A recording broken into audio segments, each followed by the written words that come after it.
Hello everyone, welcome to our flight today.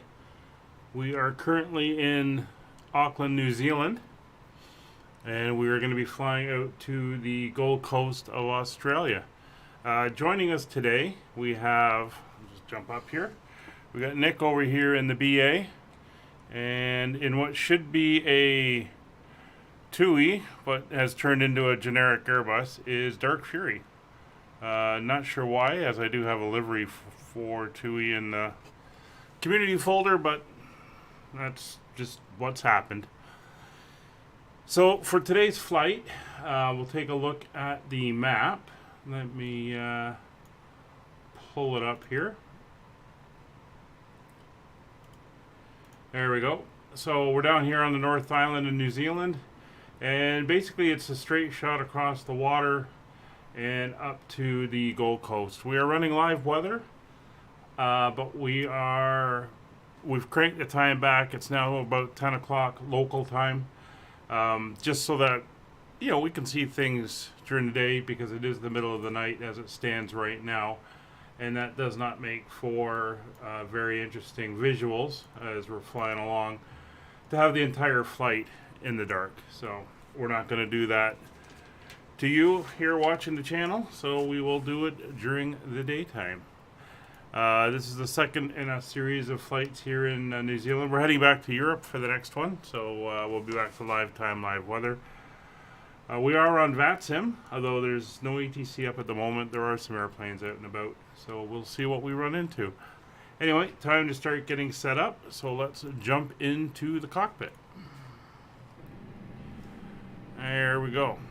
So I am running a freeware Auckland airport upgrade. So if your default one doesn't look quite like this is why.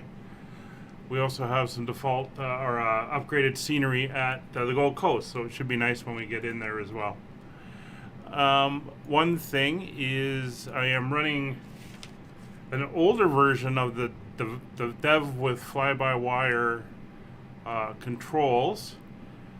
I have not done the upgrades given the problems with the flight sim after the last world update and certain issues that have cropped up. I've just left it alone so that I just got disconnected for some reason. I'll just connect back in on VATSIM.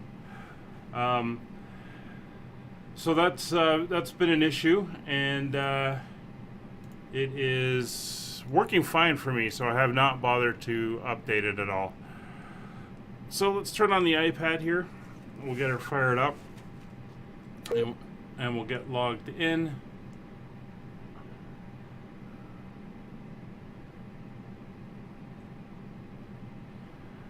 Okay, I'm having some VATSIM issues with it kicking me out.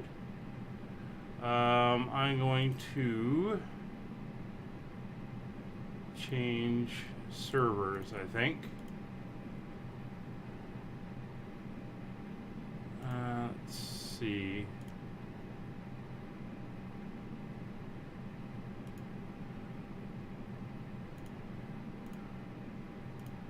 Let's try that one.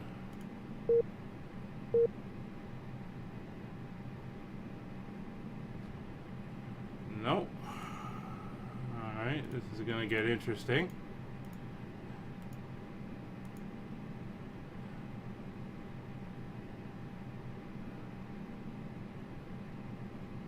We'll see what happens. So there's, we're in, and you can see where we are there in New Zealand. And there is our flight plan. Alright, it's holding at the moment. We'll see what happens. Alright, let's go down our pre-start checklist. So parking brakes are set, chocks have been removed, ground power unit is connected, throttle levers are at idle, engine masters are cut off, ignition switch is normal, batteries are now on, generator switches are on, external power is connected, and we'll get the adheres up and going.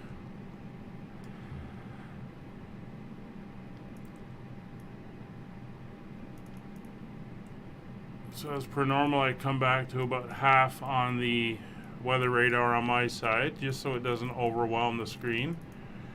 But I leave it up full on the FO side so I can see it. Alright, we'll get the McDo's up.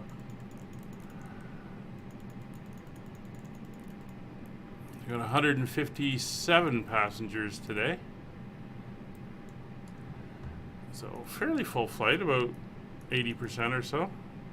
We'll click on there, and then we'll go up to the overhead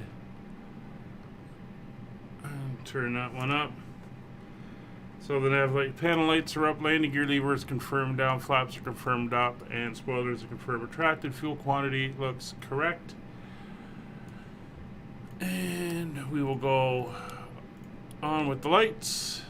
They're all on, and cabin crew, you can begin boarding when ready.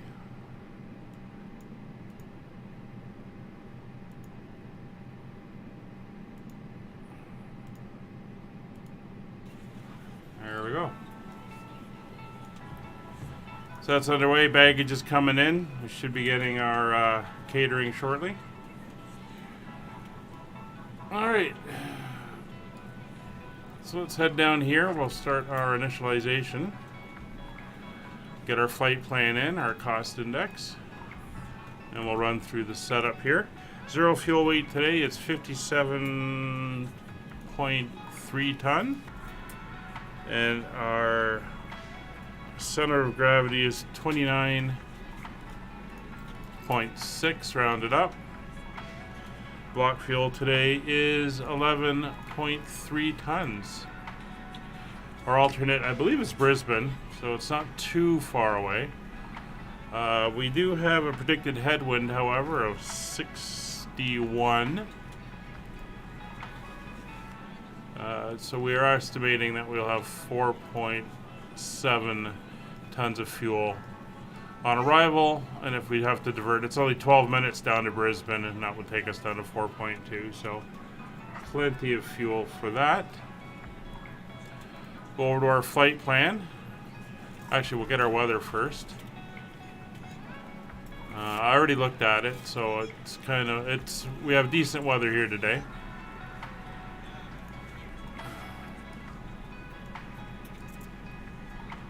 Alright, so VATSIM hasn't kicked me off again, so that's looking good. So there is no ATC, so we're going to go to 122.8, which is the Unicom channel.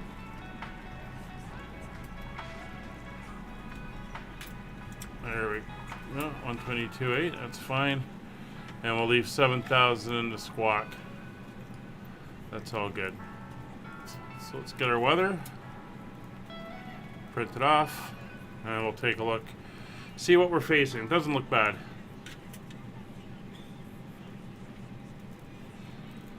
Alright, so we'll take a look. So the weather here in New Zealand at 14:30, so that's about 40 minutes ago. Generated by an automatic source. Winds are 080 at 3 knots. We're going to be taking off on runway 05. Few cloud at 5,000, temperature is 18 degrees, and QNH is 1014. I'll turn the light up here on the standby. So a pretty nice day, 1014. And a quick look at the weather in the Gold Coast. Winds are 290 at 4. No cloud detected, 25 degrees. 1010. So again, another nice day there in the Gold Coast, and we'll be landing on the, I think it's runway 32. So it's an RNAV, but really it's just going to be a visual approach into runway 32. So that should work out nicely for us. So we'll head over to the flight plan. New Zealand, we're going to be departing on runway 05 right as mentioned, and we are going off on the, I think it's the Batos 3Q. Let me just confirm, yes it is. And we are going to transition through Uplar. There we go. And our arrival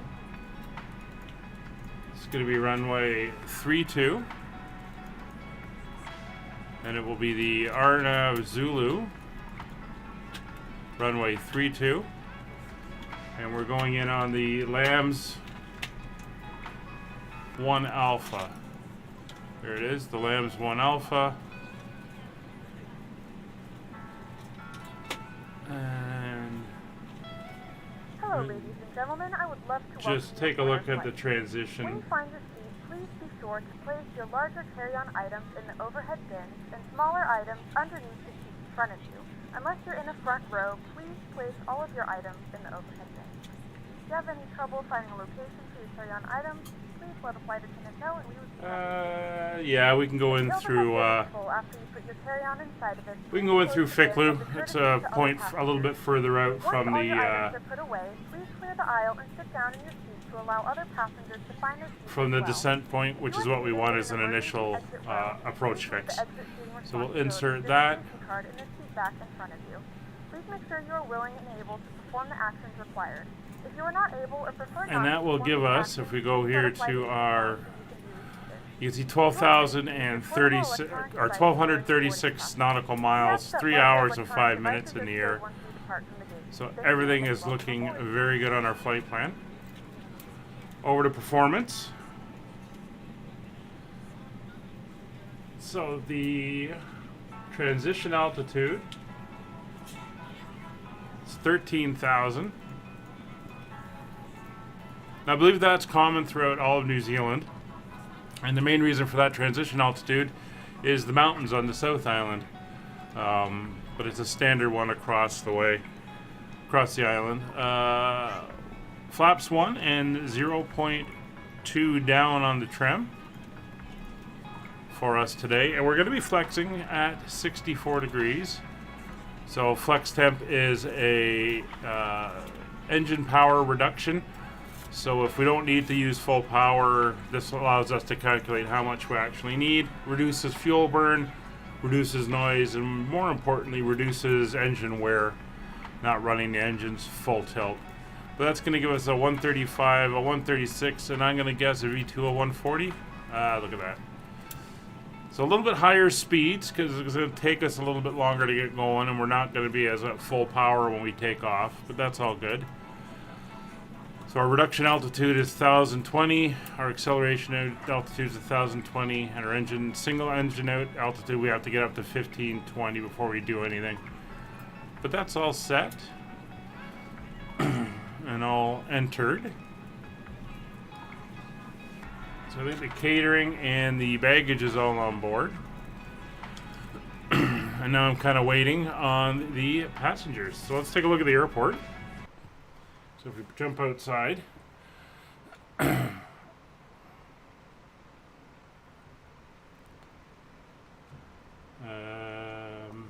don't seem to be connected to VATSIM at the moment.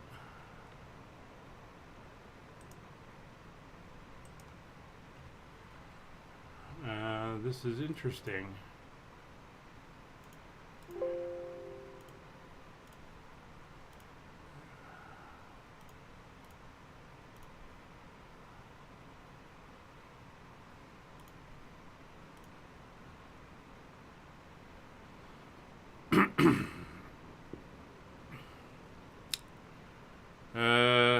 All right. Oh, I can see Nick. And Dark's in a different generic now. But that was rather interesting. Let me just go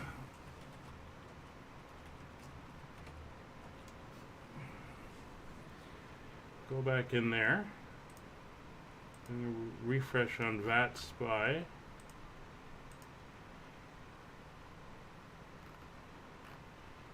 It looks, I've lost all connection on VATSpy.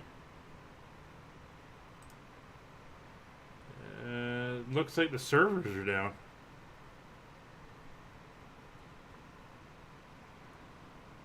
I'm getting nothing on VATSpy at all. for any server anywhere in the world. I'm going to restart VatSpy.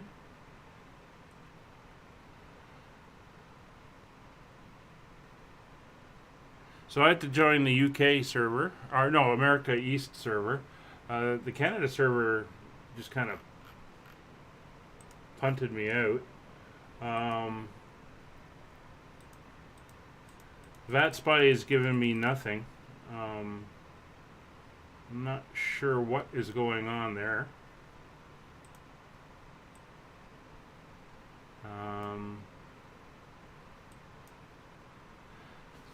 But that's fine. I can see these guys. It's all that matters. So here's Auckland Airport. This is again a freeware scenery enhancement for the airport. Yeah, Dark. I had a connection issue and I reconnected, and then this was the first time I looked outside after planning everything in the flight, and I noticed you guys weren't there, so I changed servers. It was showing me connected, but there was nothing there. But my VatSpy is not showing anything. 0 users on the network. So I don't know. There must be an issue somewhere. I did get an error message before we went live, but it said that the network wasn't down. It was just a connection hiccup, packet issue. But I guess not. But anyway, here we are. Let's hop back on board. Looks like we are ready to go. So, we will get ourselves up and running. So, kind of threw me off a little bit, so we'll get the APU going. So, baggage is done. Catering is done. Flight plan's in. We can take a quick look at that. And we can step through. There's our departure. We're departing to the east. We're going to make a left turn, loop around to the north. We're going to head out and basically across the water, straight forward. We're going to come in, make a right turn onto the final approach, and then into land at the Gold Coast. And again, that's a freeware airport from FlightSim.to. So if you're looking for scenery and stuff, that's a great place to get it. Alright, put you back. APU is online. So APU will come up, beacon will come up. Fuel pumps going on.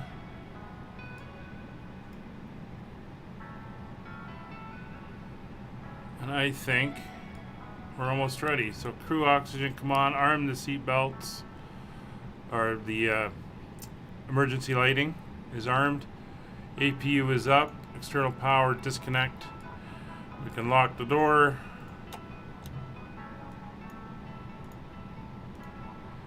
Jetway is being removed.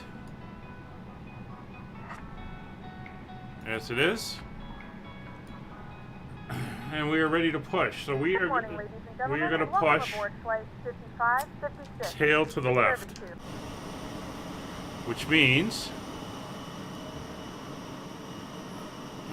spin you around. We got a fair distance to go back to get to the line. You can see it there, and we're just heading out to that end of the runway, just over off to the left on the screen there, so not too far. So it should be good. So let's hop back in and get a hold of the ground crew. Cockpit to ground. Go ahead, flight deck. We are ready for pushback and engine start. Roger. Release the parking brakes, please. Parking brakes coming off.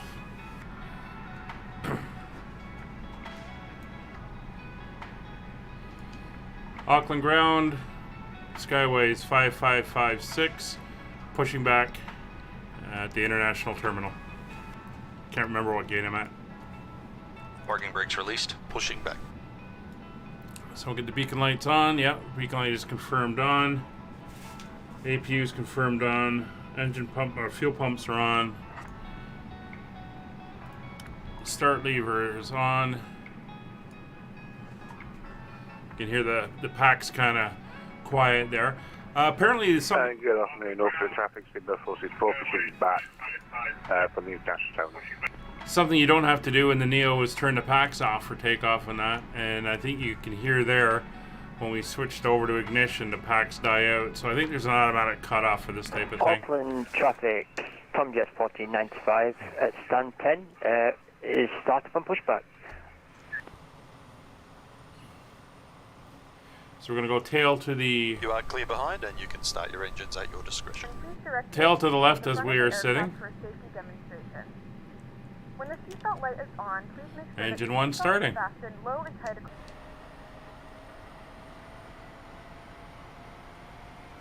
And right through the air stair. Wonderful.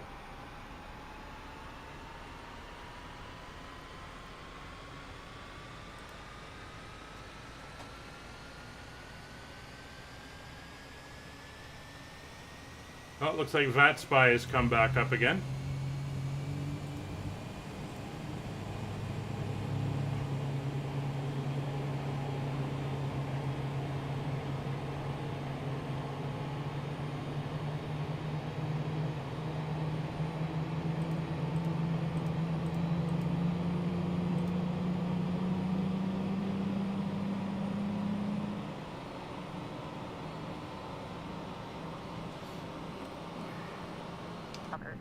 Keep your mask on until a member of the crew advises you it is safe to remove it. I think that's pretty In good. the unlikely event of a water landing, a life vest is located in a pouch under your seat or between the armrests. When instructed to do so, open Push the back mask complete. pouch and Set remove parking the vest. brakes, please. Slip it over your head. Parking Wrap brake the is vest set. Brake set. and buckle Roger. at the front. Okay, the tow bar is disconnected and the equipment is clear. We'll see you on the left side with the pin. If it doesn't Thanks, and you can say disconnect and go to hand automatically, signals. blow into the mouth Thanks. for Have a good thermal flight. See you later. This vest is equipped with a whistle and a light. If you need to, your seat cushion can be used as a secondary protection device. Please make sure to exit the aircraft. Alright, so engine 1 is a good start. Securely stow your personal Now items. switching Make sure to your engine seatbelts number 2. are fastened and seat backs and tray tables are in their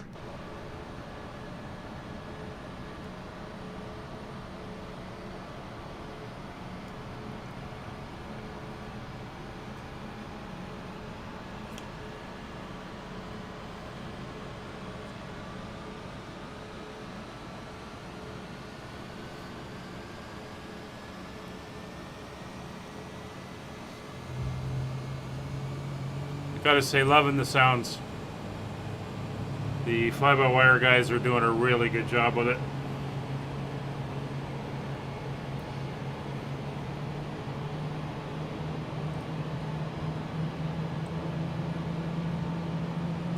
Sounds fantastic.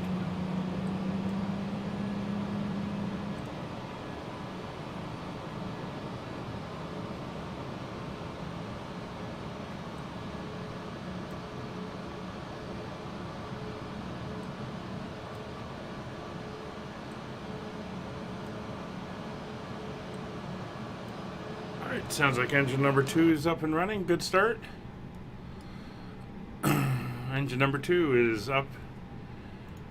Ignition off, and APU bleed, and APU is now off. Hydraulics are all on, electrics are all on, everything is looking good. So we'll get ready for our before taxi checklist. So probe and window heats are on. Headings and altimeters. There is no minimum height restrictions on the takeoff. So we are going to run straight up to our cruise level of 36,000 feet. So we'll dial that in.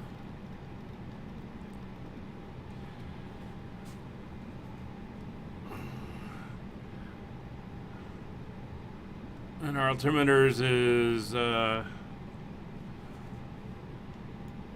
what's the standby? 1014. So we're going to go 1014, set and cross-checked.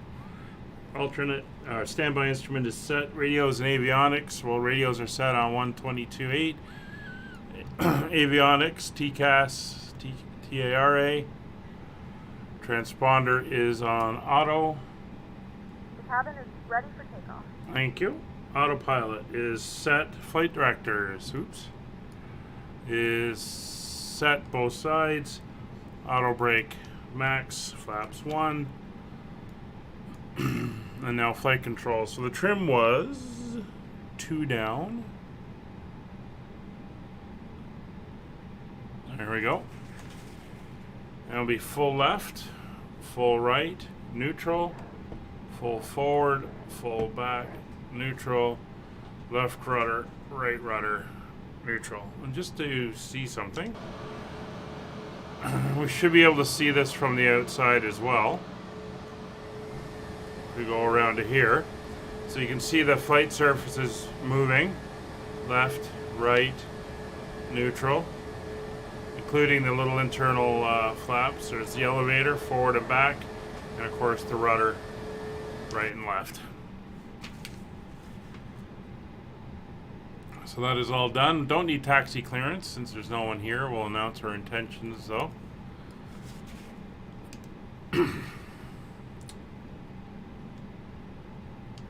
Auckland traffic, Skyways 5556 taxiing runway 05 right via Echo Lima Alpha, holding short Alpha 10.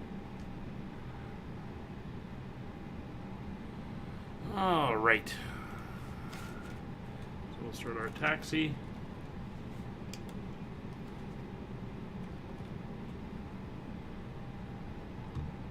And Auckland traffic, Skyways 464, testing to 05 right via Echo Lima Alpha, holding at Alpha 10.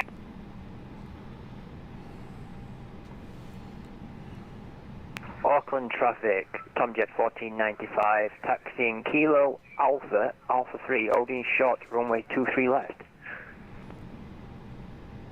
Okay.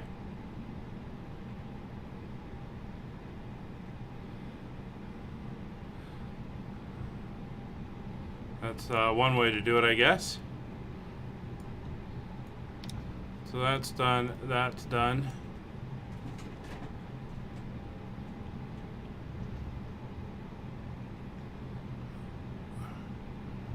So here is Echo.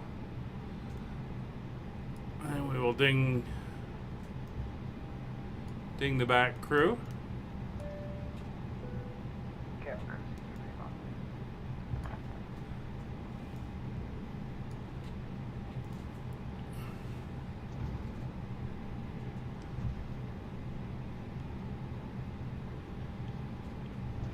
And lovely to see them parking a bus out here in the middle of the taxiway. So we're going to go around it.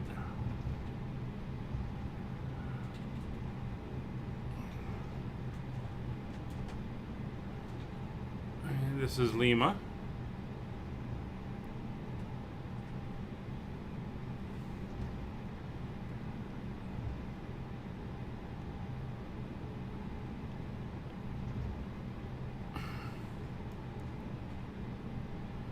And we're going straight down here to Alpha.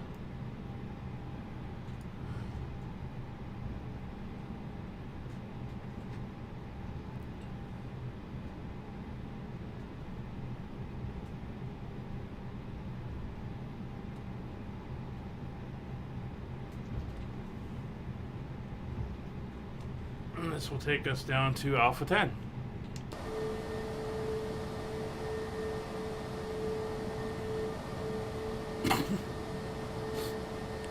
Beautiful, beautiful day here. Beautiful water.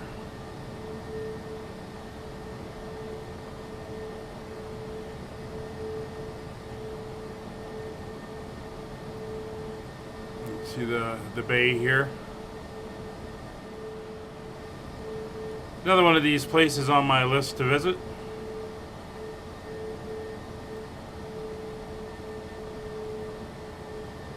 So here's Alpha 10.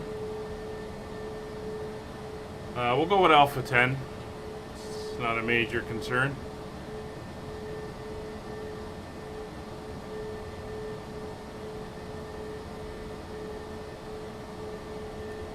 If we had to, we could backtrack that little bit, but there's no real point of it. Alright. This parking brake is set. So before takeoff checklist, flight instruments are checked, engine instruments checked, takeoff data is set and in the box, nav equipment is checked, landing lights are on, taxi to takeoff, and strobe lights are on. Pitot heat is required, de-ice not required, transponder TARA, and transponders on, TCAS is TARA. Weather radar is on, PWS is on, and we are good to go. Parking brake off. Auckland traffic, Skyways 5556, lining up, runway 05 right.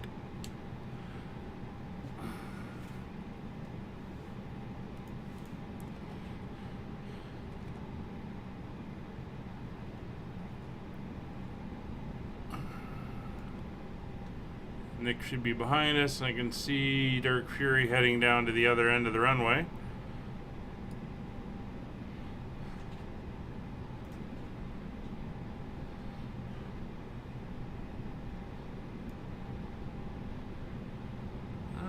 It's a light wind. I mean, it's more than fine taking off in that direction. It's at holding point Alpha 1, and we'll line up after departing Topper, Airbus A320.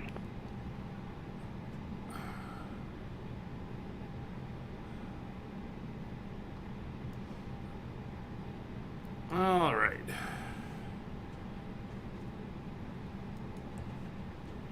So we're lined up and ready to go. Auckland traffic, Skyways 5556 departing runway 05. So start the timer. Engines to 40%. Hold 5 degrees down. Brakes are off, and throttles to flex. Man flex, SRS and runway enabled.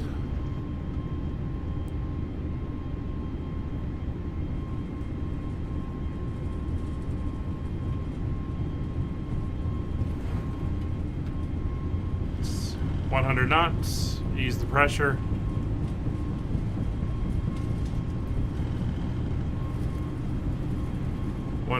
V1, rotate. Positive rate, gear up. 15 degrees for climb out.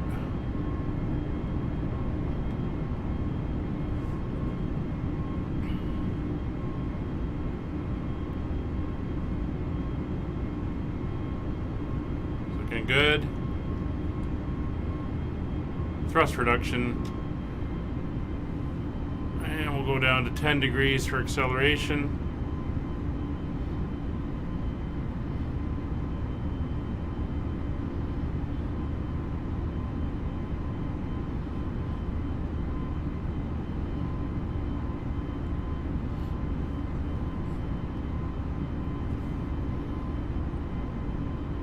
Take her down to about 7.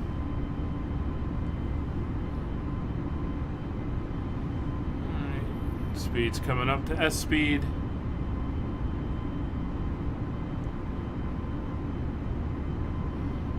And Topper, if you'd like to let us know when you've done your left-hand turn, and then we'll be able to, we'll start rolling. 200 knots. Acceleration. Autopilot on. Commencing left turn now, Skyways 5556. Roger that. Speedbird 464 is rolling.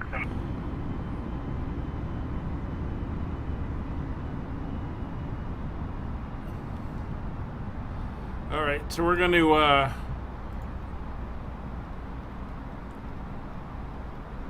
take our climb up to 2,500 feet per minute. We don't want to go too much over that, or else we get into these ridiculous climb angles. And we don't have mountains or anything to worry about.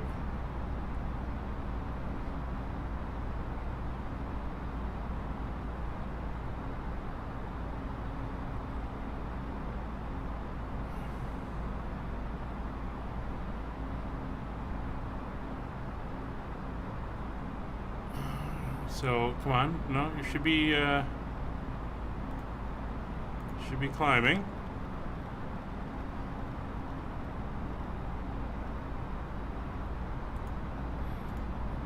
Oh, for a properly working manage mode. Alright, so we're making this turnaround here. You can go see we're going to Zealand.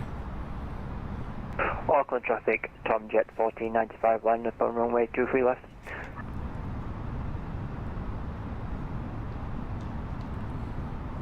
So this is part of that turn to the north. You can see, whoa, there's Auckland there.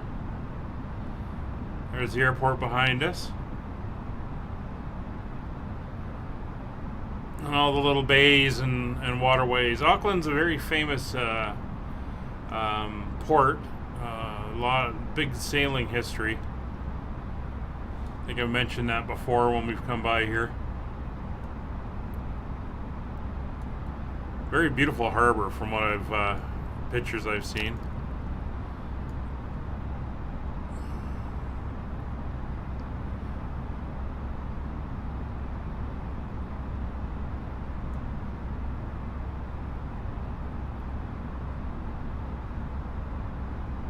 Very nice. Weather's pretty good. A little bit of low cloud and a little bit of some very high stuff we should be able to get above. Bit of a 1495 Auckland traffic, storm off to the right by the looks of it, but not going to be an issue.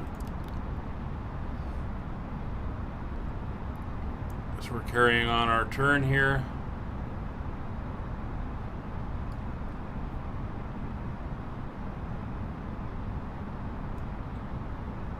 Again, very beautiful.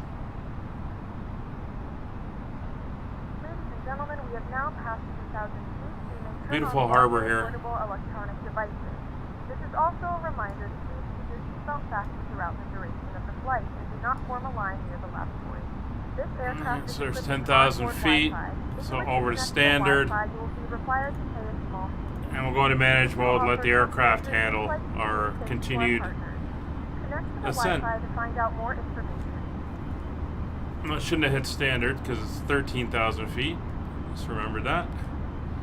But lights can come off. Nope, strobe stays on, and that's all good. We'll let the people up and around. It's pretty calm. And we're gonna carry on climbing up. We're accelerating to 290, which is our programmed speed. There's Dark Fury taking off down there. You can see his lights over the water off the end of the runway.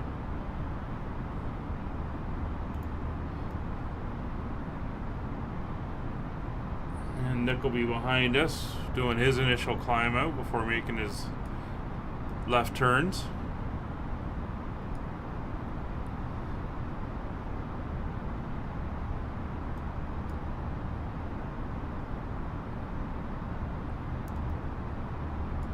Alright, so there's transition altitude, so we can go stop. There we go.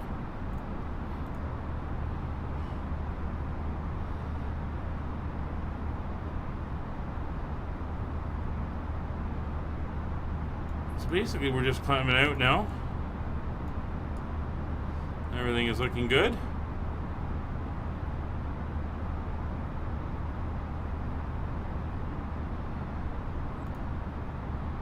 So when we get up to altitude, you know, the meal service will start and the drink service, and we have some in-flight entertainment for you today as we enjoy the views over the South Pacific. Although I'm sure it has another name out here, this bit of inland water between Australia and New Zealand.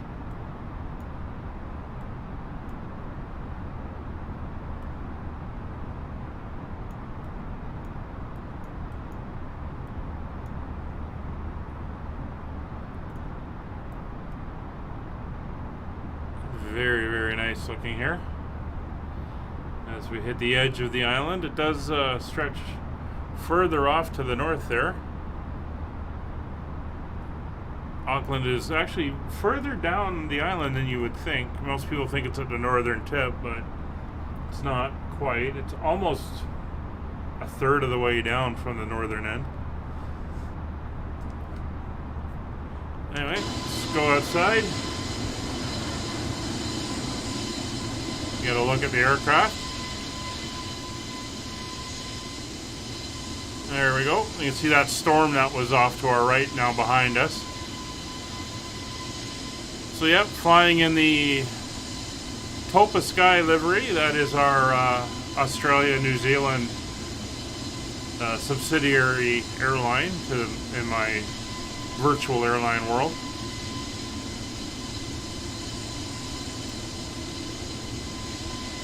And this is a scheduled flight that they do.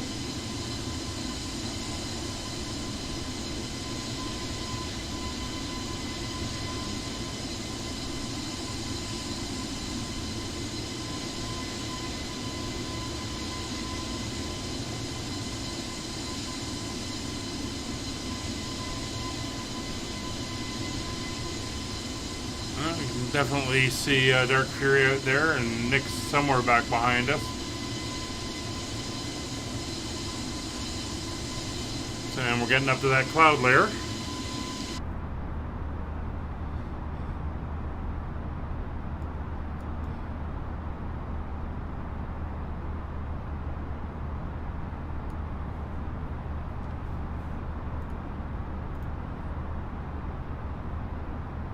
Alright, so if we go over to Navigraph again, you can see our departure here. We were at the airport here when we departed. We headed out towards MRAG and then made that left turn, and then a left turn again, flew across the North Island. We're now heading out to Bathos, which is where the departure gets its name from, and then we're going via Uplar, so we're going to take the more northern track here towards Uplar. And that will head us out on our course. And if we look at our thing, you can see Tapat there.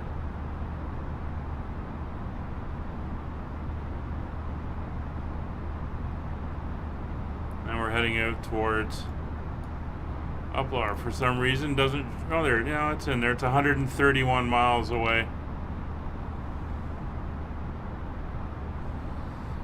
So it's quite a distance to go to get to the final point on the departure. But that's going to take us out, and then we basically head right over, and then there's our approach entry point into our when we come in is Fikul. So just a couple waypoints out over the water, as you can see, and then we come into our arrival here on the eastern edge of Australia, and that's Tasmania down at the bottom there.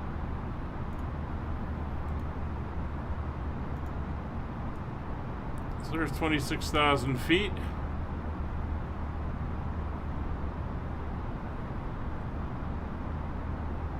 So if you've seen any of the other updates for the pad here, there is a top of descent calculator in the works, which is pretty cool, and some other stuff coming performance-wise that you'll be able to access through the pad while you're in flight, which is pretty neat that they could do this.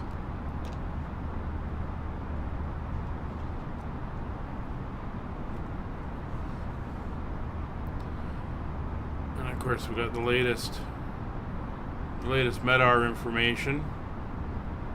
There's the weather around us. Some heavy storms down over the South Island. And these were just updated. So the weather over in Gold Coast right now is 300 at 3 knots. No clouds detected. 24 degrees, and the pressure's dropped by 1.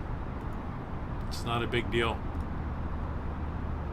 It's all looking very, very nice.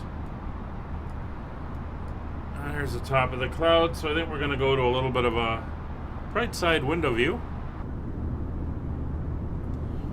or as we come out of the clouds. And I'm going to go off mic now until we get close to our descent, and we'll do our descent briefing. And I hope you enjoy the flight. See you in a bit.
After which we will sing our dance.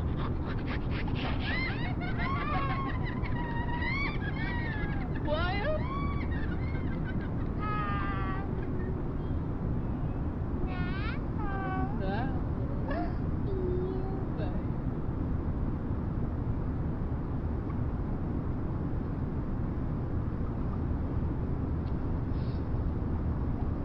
And now we have our new lesson.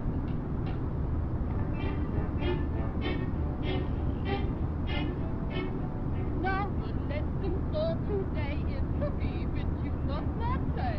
Isn't this a fishing pole? Yes, that is a fishing pole. Isn't this a reel that's wide? Yes, that is a reel that's wide. Fishing pole and reel that's wide. This is no fish story, dear. You better listen with both ears. Isn't this a line so strong? Yes, that is a line so strong. Isn't this a worm that's firm? Yes, that is a worm that's white. Fishing pole, reel and line, line so strong and white and white.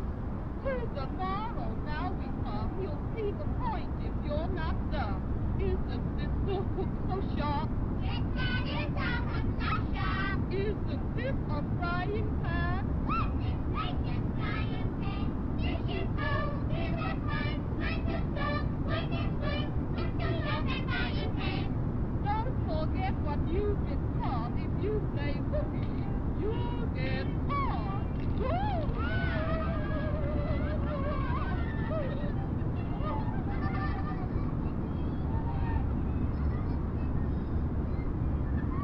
Honeycomb, come here. What's this? What's this? You don't know. Have a seat.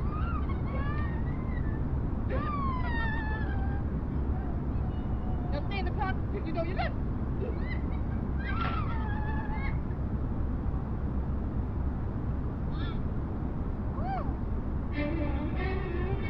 No more pencils, no more books, no more teachers' handy look.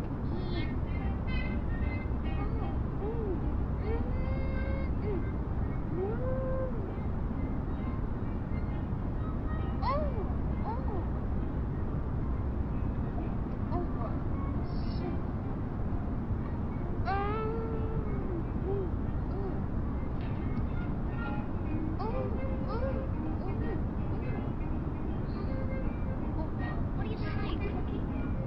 What do you say? Play a little hooky? You little cutie pie. Let me.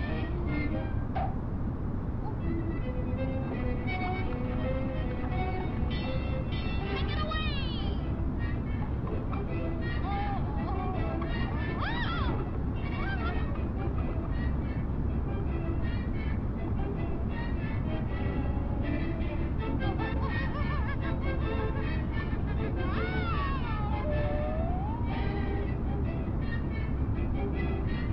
In a few moments, we will be starting our in-flight service. We'll be serving complimentary drinks and snacks. Please look in your seat back for a list of complimentary drinks. Premium drinks are available for a small charge. If you wish to make an additional purchase, we only accept credit cards.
Certainly.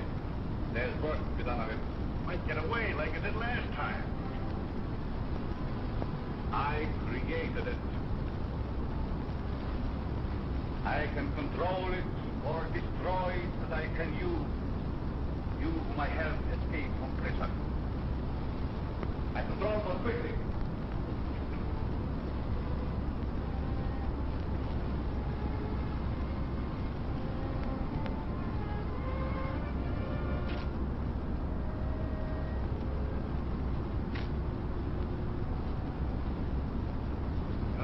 Good it is. The cops will never let anything like that walk down the street. What could the police or anybody do against an army like them?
here soon, sir. All of you. And Monk. Monk. Get the division line.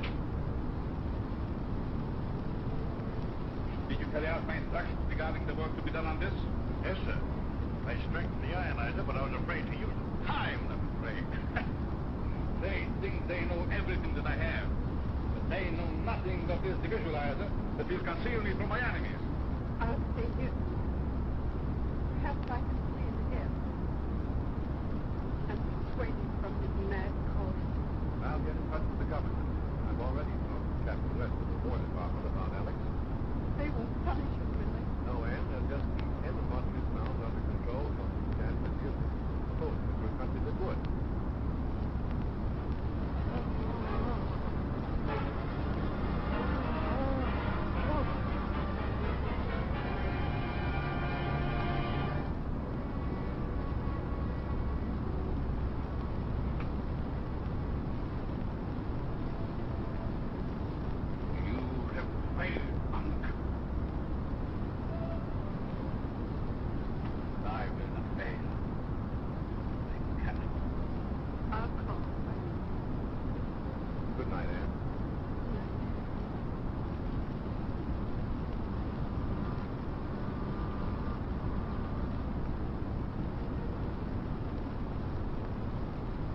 It is perfect, Mr. Shah.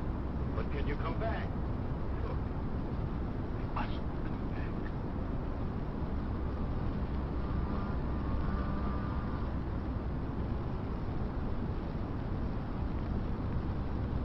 And now, at Phantom, there is nothing that I cannot do.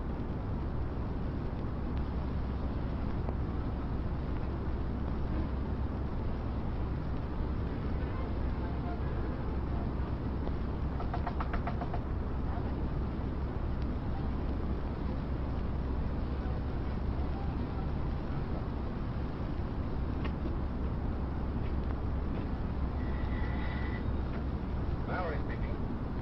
Yes, Dan. Please take me to that. I'll come right out there as soon as I get a call I'm waiting for. Yes, Captain West of the Army Intelligence. I'll start as soon as he phones me. All right. Don't worry. Much depends on what happens in this house today. We'll wait and listen with this.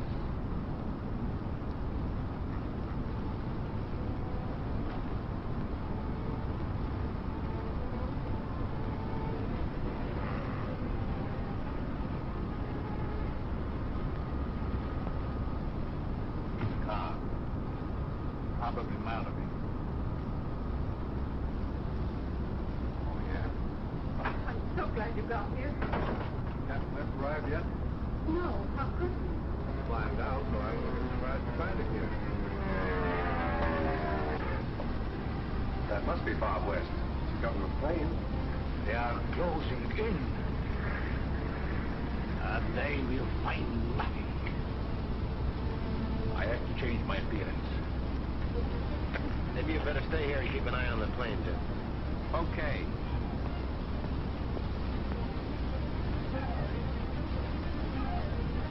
Captain West, is it true that Dr. Zork has disappeared? Well, do you think it's fair for you to know my name and I don't know yours? I'm Jean Drew. Well, what are you doing here? The Times sent me. Too low, we can listen and ask questions. Sorry, but I'm not allowed to answer any questions. Do you mind if I go to the house with you? Yes, I mind very much. You and I better take a little walk, sister. I don't believe I've met you. Miss Drew, allow me to present Mr. Jim Daly. We find him very good company.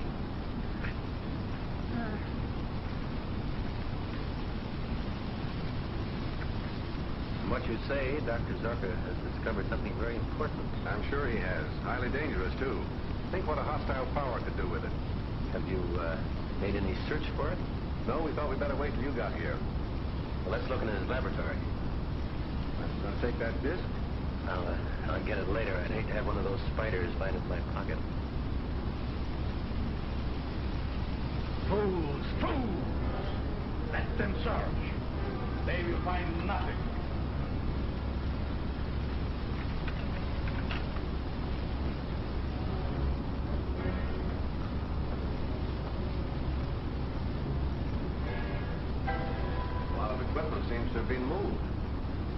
up to ranking or aspiring, I will be with you, but unseen. Husband smokes a popular brand. But he doesn't. He can't stand it. How about his assistant? He hasn't.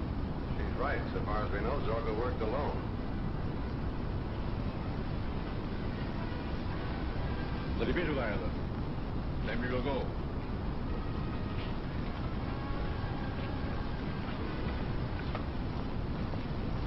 We must be more careful than ever that no one discovers the entrance of our secret garage.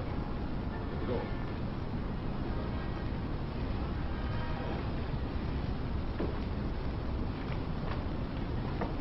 Well, I'll phone headquarters and have a description broadcast. He'll be picked up somewhere, that is, if he still answers his own description. All clear? Yes. Then we will go to meet the agents of the spying. When last seen, he wore striped trousers, dark four-in-hand tie, and cutaway coat. No car that we know of. But it would take one to carry the things to missing his laboratory. Yes, that's fine. Put this on the teletype right away.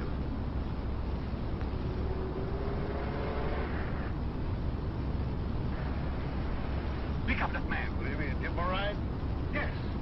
He looks as I used to. He might be useful to me. Come, get in.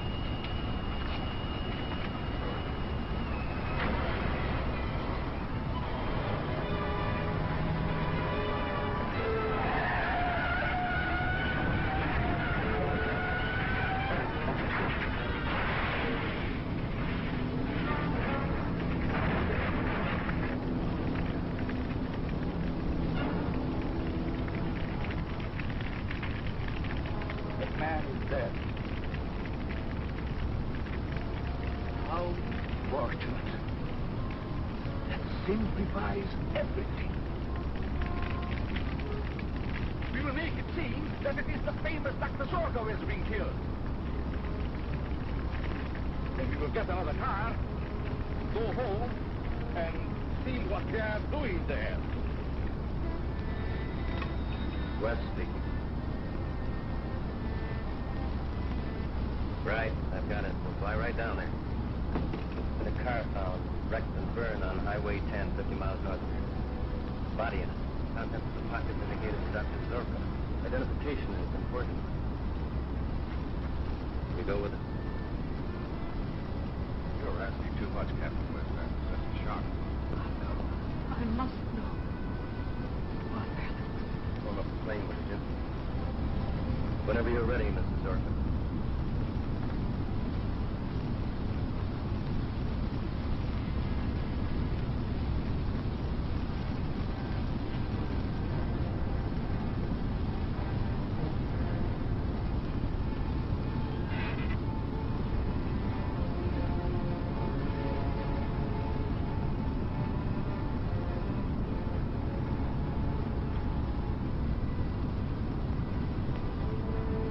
Taking my wife to identify the body we left at the car. She will know it is not mine. Can't you stop the fire? She is one of my discs, and she does not know it. I have just time enough to put that spider into her plane. She will go into suspended animation so that she cannot identify the dead man. Then I will take her from them and revive her. Now get the car back, quick. We have to be there as soon as the plane arrives.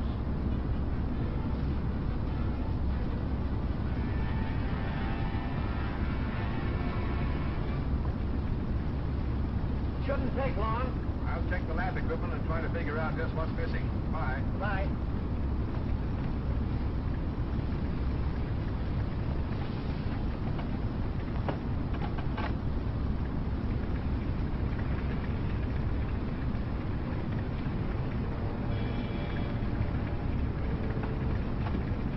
Hey, is there something the matter with that door? I'm sure I shut it.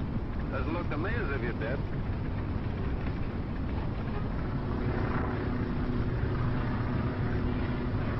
This wasn't in my bag when I left the house. That's the same kind of disc that was found under the plant. The one the spider with. Are you certain it wasn't in your bag before? Positive. Hey, let me see, Woody. I haven't seen one of those things yet. Hold on a minute. back of his apartment. Are you sure you didn't find it and take it as sort of a keepsake? Why, of course I did. Tell me, from where the car was found, have you any idea where Dr. Zerka was going? None whatever. Damn, what's happened? The road's out of order. We have to bail out.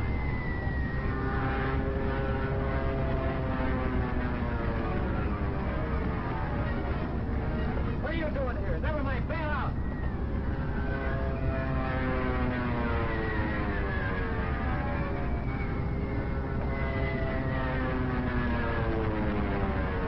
Get into this shoe. Yes, what?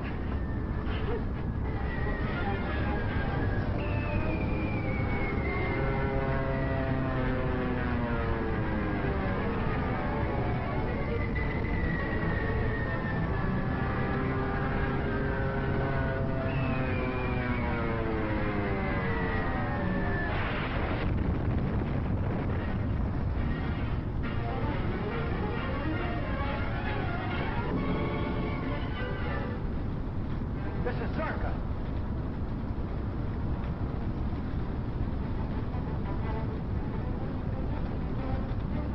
This is Zerka.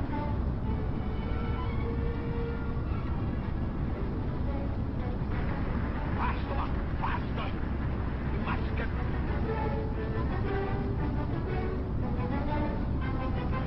Stop.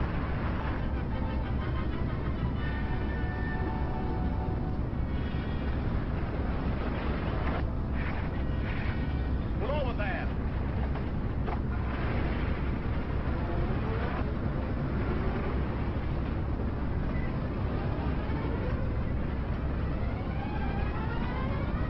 Go help me, please. I'm all tangled up. One moment, madam. Bunk. Help her down. Our plane crashed. What plane? Who was in it? It was a government plane. 2 men and another woman. I'm a reporter. I have to get to that wreck. Come. I'm a doctor. I will take you there.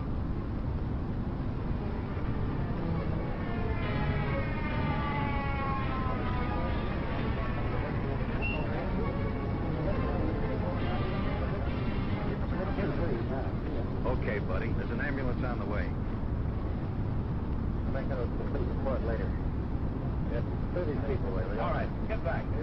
Get back. Come on now.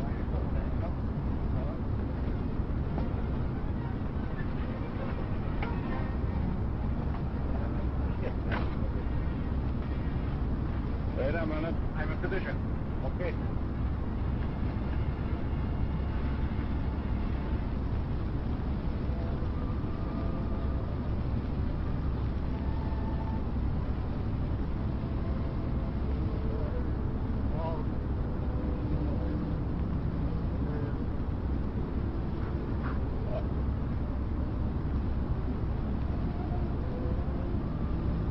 Woman's dead.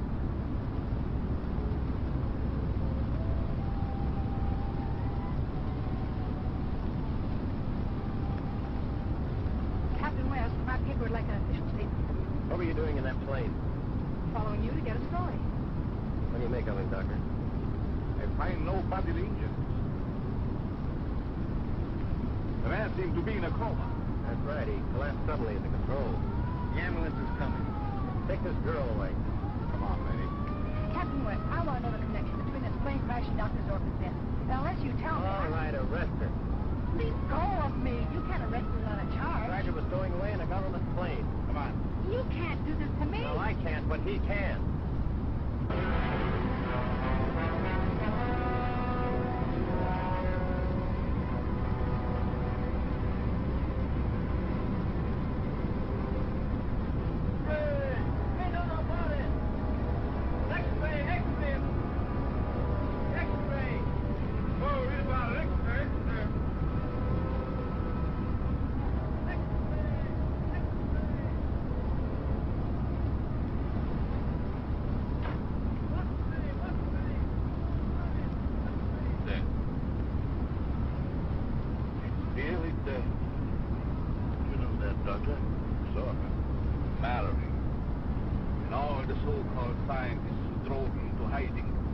They are responsible for protection.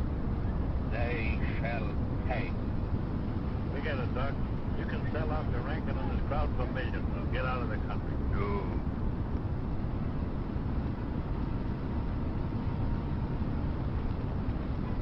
Send this message in code to all our allied foreign operators.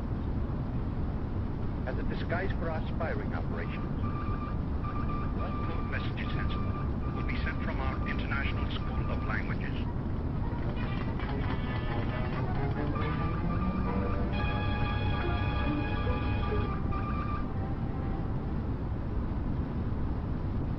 Well, did you get Zorka's formula? She's got a plastic guard around Zorka's house. We haven't been able to answer it. You've got to get in. Or find Zorka's assistant now. I'm about to broadcast a report from our friends in Europe informing them of Zorka's death. It is necessary to share a very vital secret knowledge. Hiding place of the source of all my power. The source? Yes. They goes in during my absence. You will be able to remove it or take a place.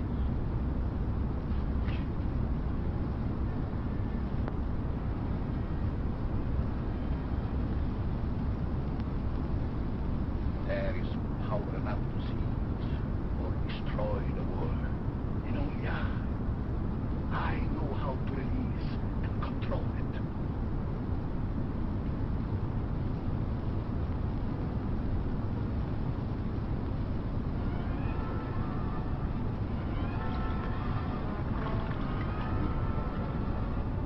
Must be kept insulated. It would be fatal to open it.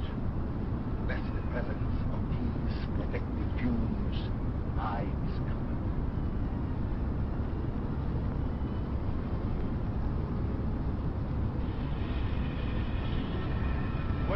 Where did it come from? It's part of a meteorite that fell in Africa centuries ago. Years of research led me to the belief that some great force akin to radio lay buried there. I organized a secret expedition attended only by ignorant natives.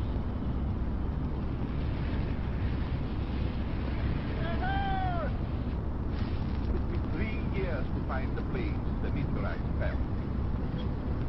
I suffered untold torture before I found a way to insulate myself from the magnetic and chemical activity of the element contained in the meteorite. I risked my health, my life to get it, and to compound with it another force of my own discovery that made it the greatest power on earth. Now why shouldn't I use it as I wish, even to conquer the world? So remember, ever necessary to that box. Do not open it. Be death fast.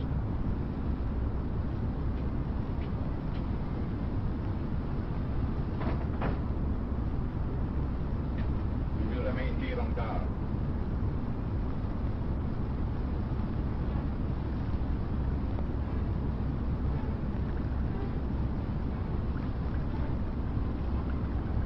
Pulse is increasing, getting stronger with every beat.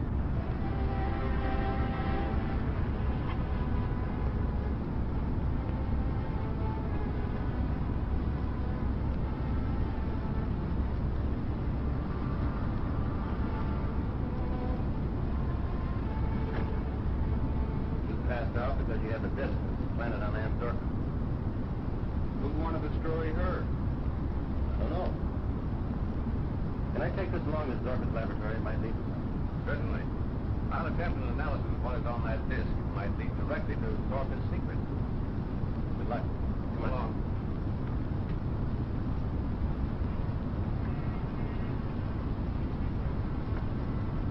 Valerie did those shirts to Zorka disc. I hope we can get enough other information so that we can crack this case wide open. Yeah, before it cracks us.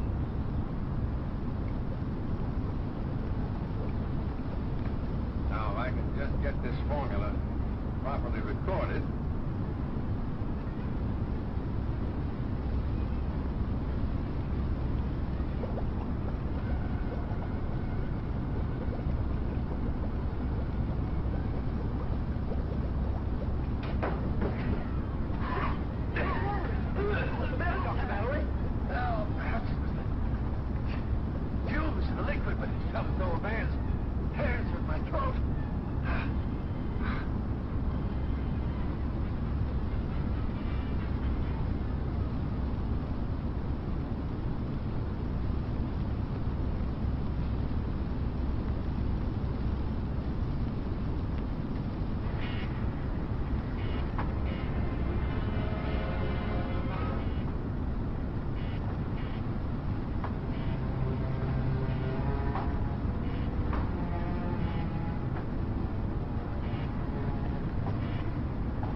shadows get on your nerves, they do. I'd hope to tell you around this place. Well, let's see what this is trying for. Watch out for spiders.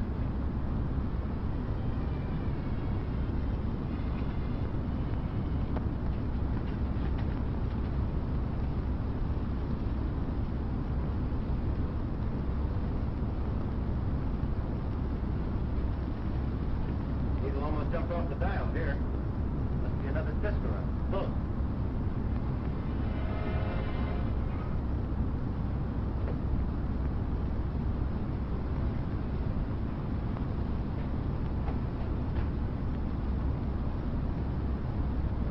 Not so strong here.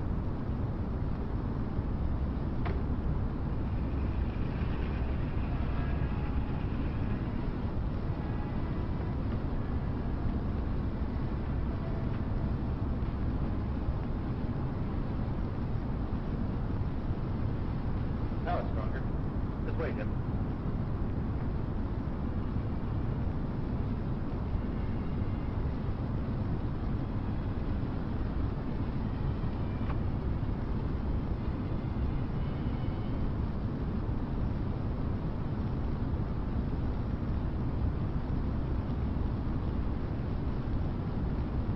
Not so strong here.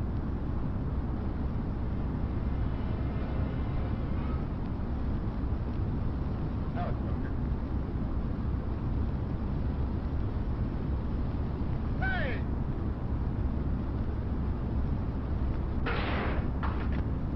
What's the matter? What was that?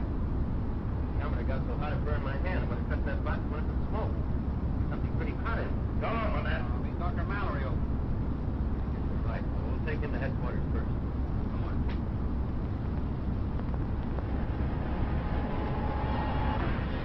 I'm gonna try to open this thing.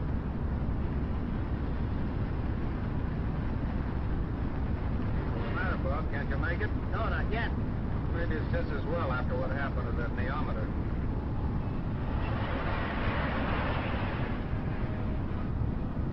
Hey, Bob. I wonder what's the matter with this car? The engine stopped running. Plenty of gas.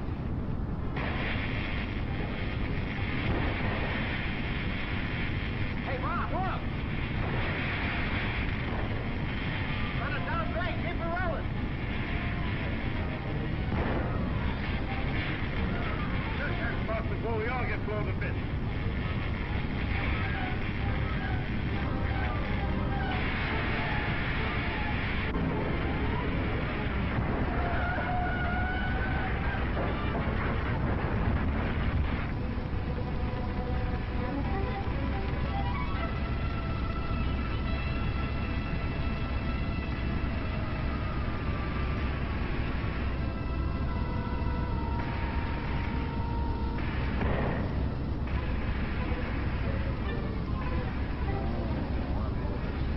Who was it?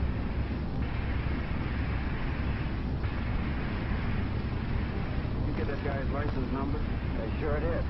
130,000 probes. That's what records when I pulled the red gadget on the box. Well, this is close. I better see if the box is still there. And I'm going after that guy who was picked up in Zorka's lab. Well, there's no signs of a manhunt. It's more important we get that mystery box to the federal lab for analysis. Blow up the whole city? I guess you're right. We'll take it to Dr. Mallory's house. We'll be safer there.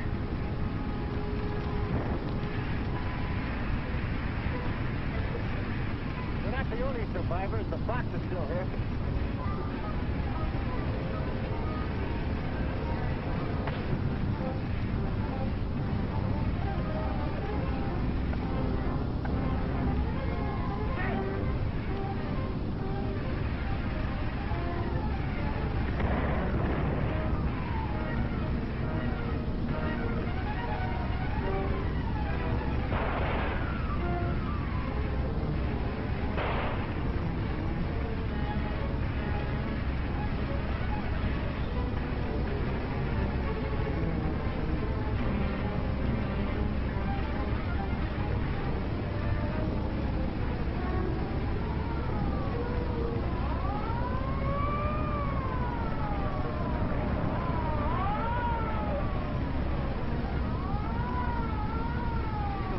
Get away. He's one of the spy rings. The police will catch him. He can't get of that cylinder.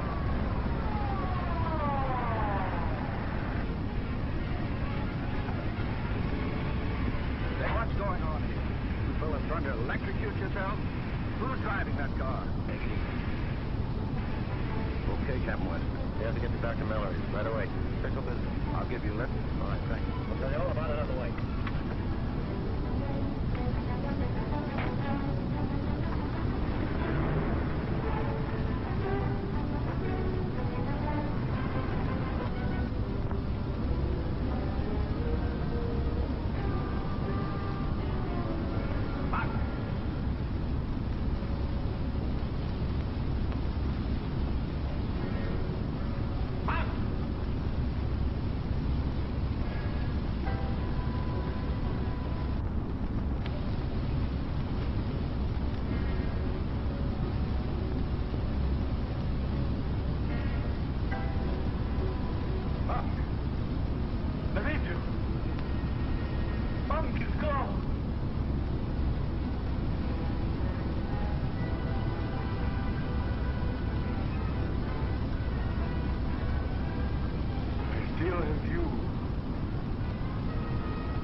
Zurka was a very evil man. So it might persist even after the death of the body, and return to continue its, shall we say, amphibious work. Ghosts don't carry heavy boxes around, Perkins. Hey, suppose Zurka isn't dead. If he were alive, he would be seen and... Not necessarily. One thing Zorka hoped to do was to perfect what he called a visualizer. Oh, that's impossible. In the scientific world, nothing is impossible. Just as there are sound waves pitched too high or too low for the human ear, so there are light waves too intense for the human eye that might be directed to envelop the human body and make it invisible. Now that you have it again, we'd both better get out of here. The G-men are guarding the place. If they find this secret room... If they do, I have means of dealing. This little device contains an invisible gas. Did you get the plan they asked you for? Yes, sir.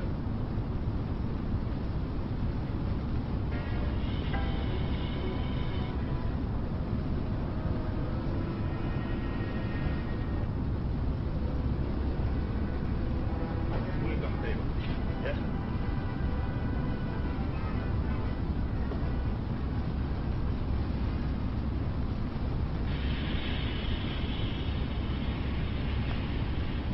Now, this is the first step. It doesn't seem to be doing anything to the plant. And the second step is my Z-ray. Any living thing impregnated with this invisible gas dies of the Z-ray. You mean that human beings or... A man first go into deep coma. Then That was not one or two men, but more would keep coming. you seem to forget our Iron Man.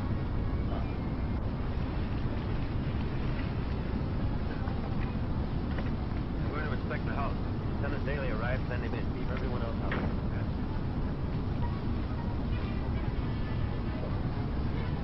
Someone's coming, Doctor.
one my enemies will be disposed of until I master the universe.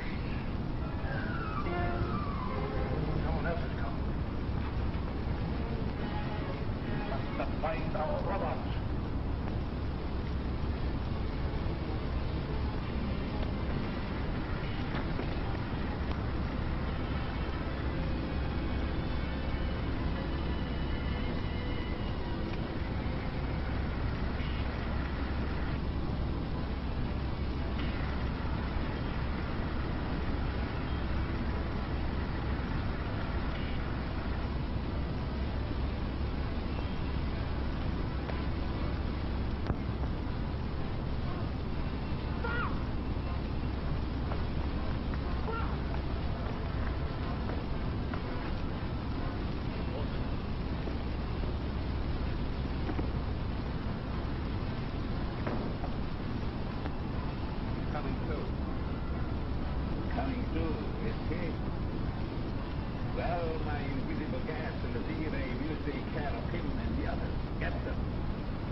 manufacturing has cost me. They'll come back. They know what you have here. They'll ransack the place and find me. They will not find you nor my meteorite. It's changing headquarters today. So I prepare for my meteorite materials.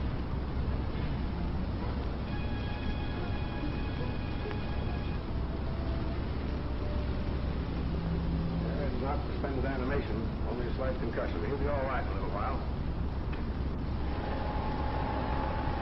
In the Renton office, near the Department of Military Intelligence. Special Operator Dr. Zane. I found just the kind of office you want. Has it a good vault to protect my meteorite? Yeah, and it's on the same floor of the International School of Languages. Oh, the language school. The spy's headquarters, huh? Yeah. Good. I can keep an eye on them also. We will move in at once. We must insulate our new hall so that my meteorite shall be just as safe here as it was in my secret laboratory. Come.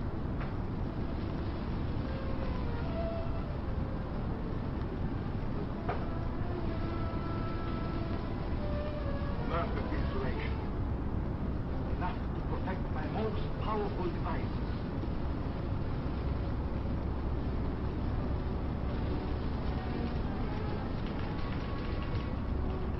Report just came in from the chemist. This, he says, is the other. An instrument that reacts to the presence of magnetized or radioized substances. Say, that's just the thing we need to locate Dr. Zorka's mysterious box. Exactly. Hold on a minute. Speed is going a mile a minute. What's the door?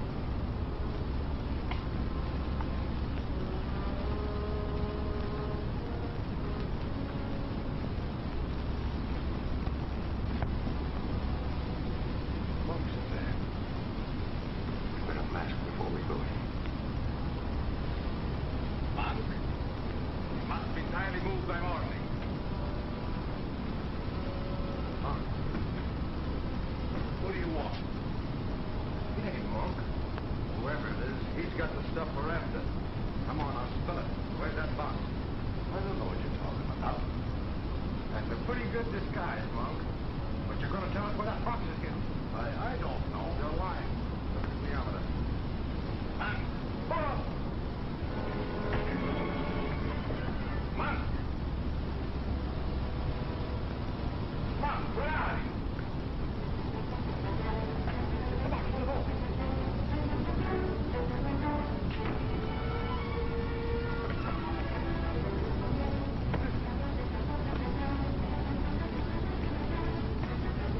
This is stuff we want, all right.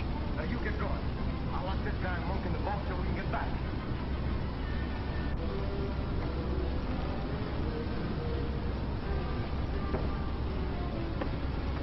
Let me out! Let me!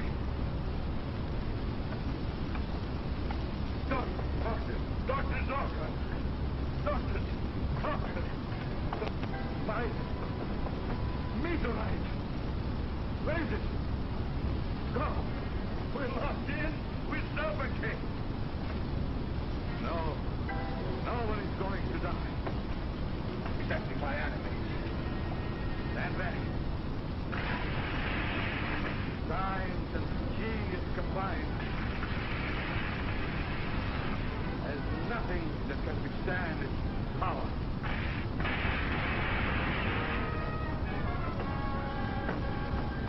Get up.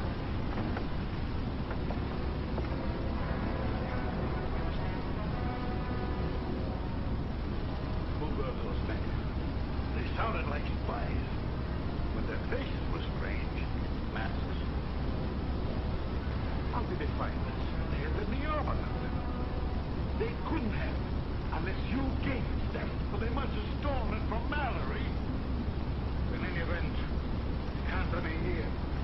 Start packing. I'm convinced that Dr. Zorka is still alive, operating from some hidden part of his house. The robot was manipulated by someone. I don't remember Dr. Zorka ever referring to a robot during the time we were associated. But there were many things he kept secret from me. Well, that's for us to find out. They have my meteor, but not all of it. Come.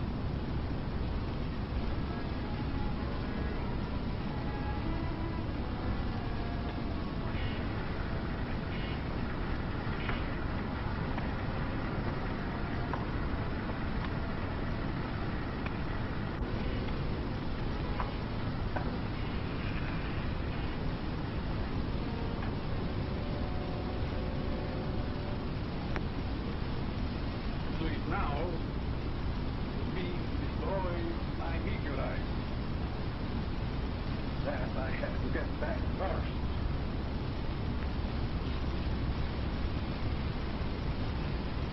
I'll go with you.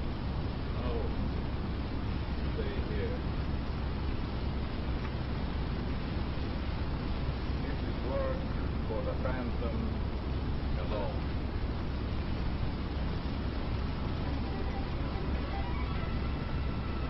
Right, I've got it. Be on our way in a minute. Be sure and keep Dawkins' lab covered. Yeah, goodbye. Headquarters requested the Phantom radio is broadcasting its mysterious code again. The federal trust's trying to locate it. If we make it snappy, we can find the stuff in the vicinity of State Main Street. You said I could be in on the finish. Sure, I'm hoping this will be it. You stand by here, Doctor, in case we need you. Surely, and good luck, Bob. Thanks, that's usual good luck.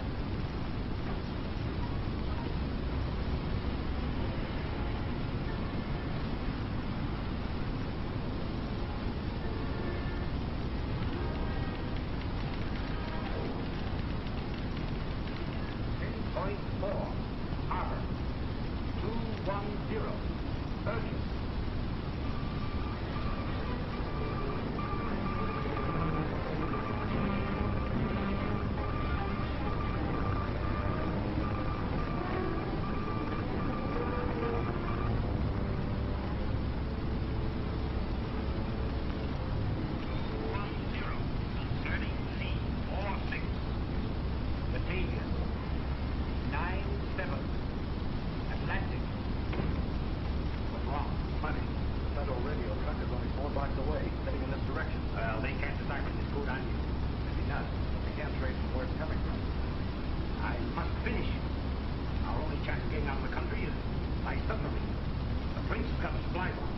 Okay, make it snappy.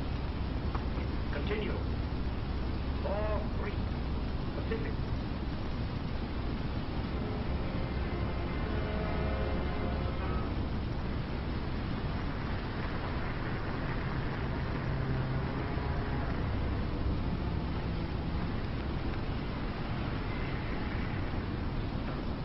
Captain West.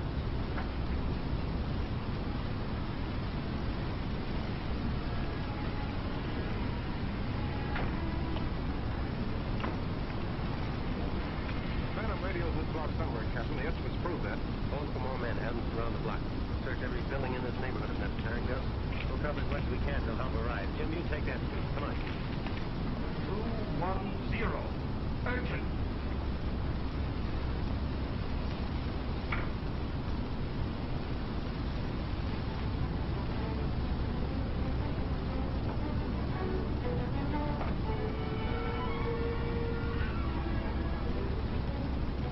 Stopped at the corner. Captain West just met it. These old cars parked in the alley. Come.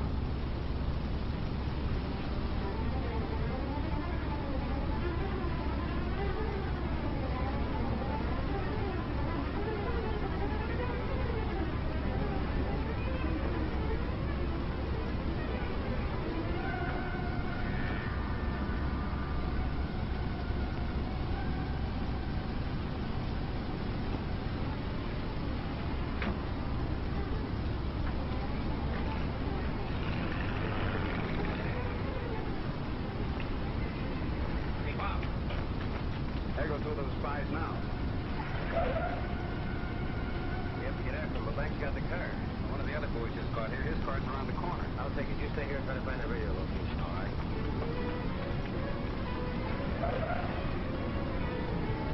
Better stay here and look out and see if anyone Let comes. me drive in case you have to go and shoot him. All right, Buster. Still want to be in on the finish, eh? Even if it is your own.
Castaways.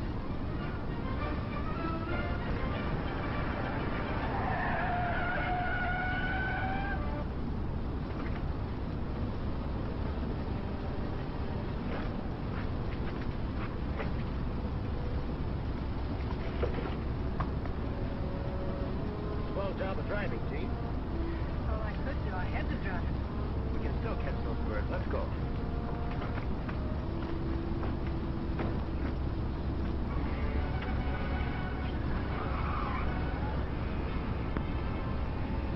We got through. Back to the car.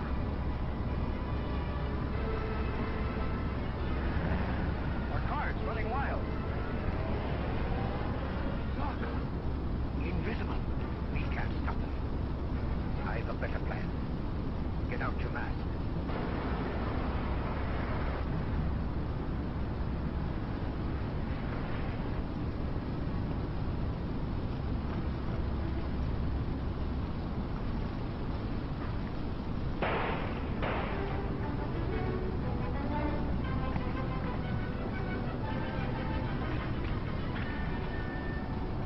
Put out your hands. Put 'em out. Stay there, my friend. We need you. Jarvis, thought I recognized your hand in this. Been after you for a long time. Come on. Get up. He thinks he's a masked model, too. Nice work, Gene. All right, Jarvis. What'd you do to Zarka's meteorite? We haven't got it. Zarka tried to it. What am I offered if I talk? 10 years or more in a federal prison, but you don't have to talk. Your partner here told me all I want to know. Now get in the car. You drive, Gene.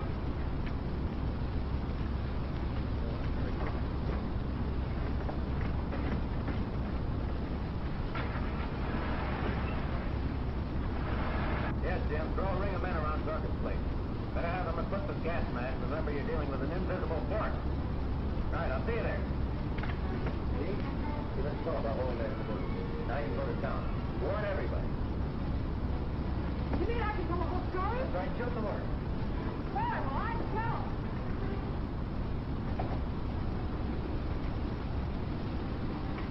This time I think I've got it, Bob. You mean you can make Zorka visible in spite of his decriminalization? That's exactly what I mean. Watch.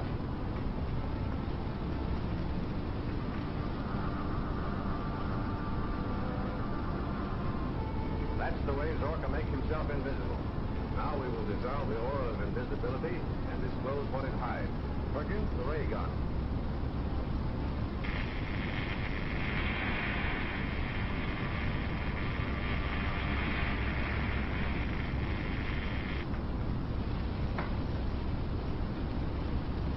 Can I take this with me? Of course. Now I can deal with Dr. Zarka.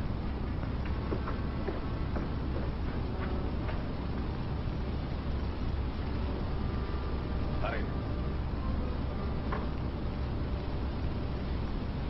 Now. Another, quickly. Now.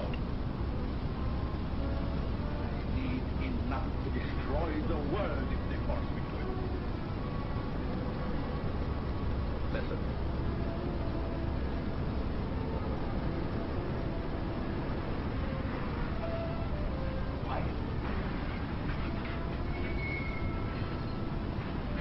Anything new, Parker? Not yet, Lieutenant. Sergeant, spread your men along this side.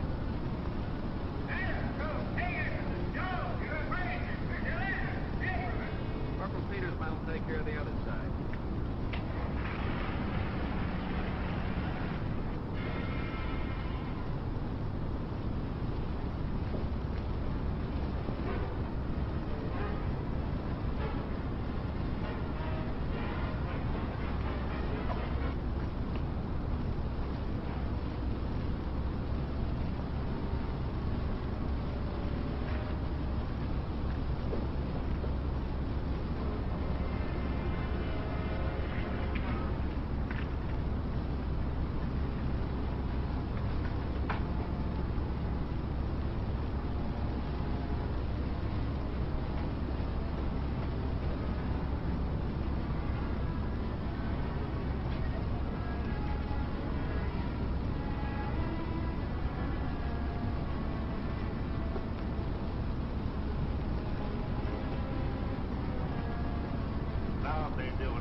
me to you, anyhow?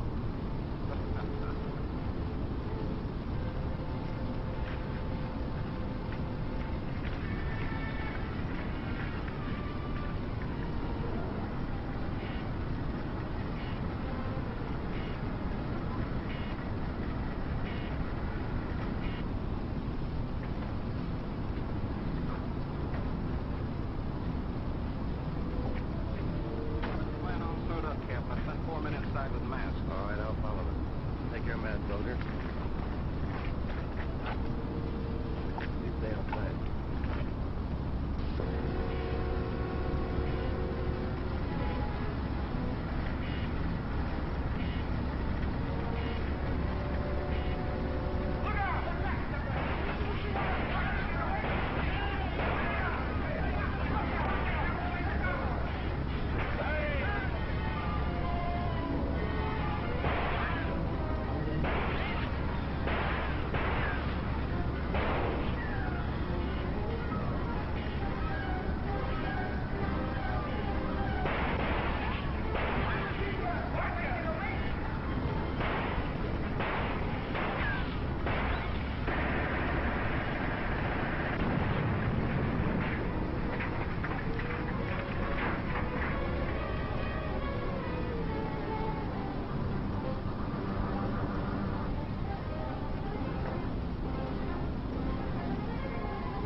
Soldiers are out there.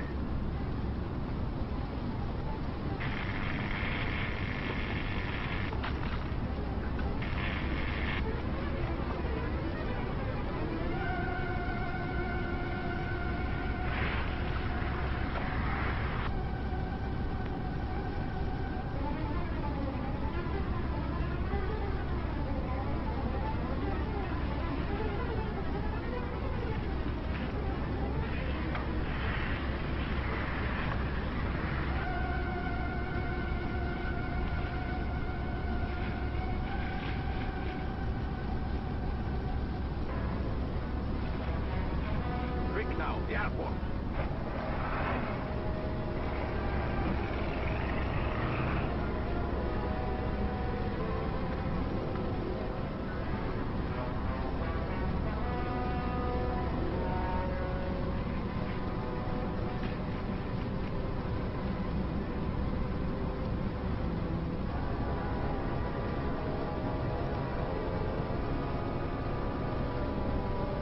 Get an ambulance, Jim.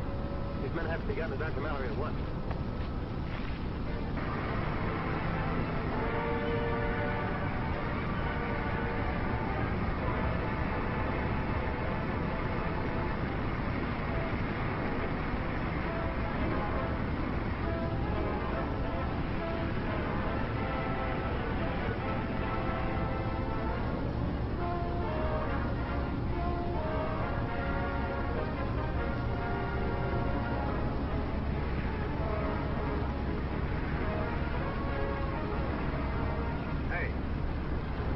fly a plane? Sure I can. Nobody's flying today. Why not? Government orders. All planes are grounded. Hey, don't you read the papers? Get aboard, quick.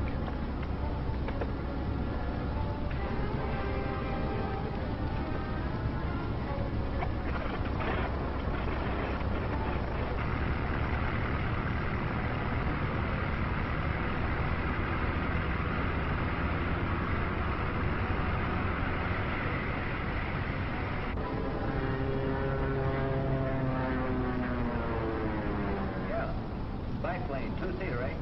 Thanks, we'll get right after him. Headquarters says Rudder grabbed the plane. There's another man with it. Must be Monk. Come on, Jim, let's go.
change my helmet here? Of course I can.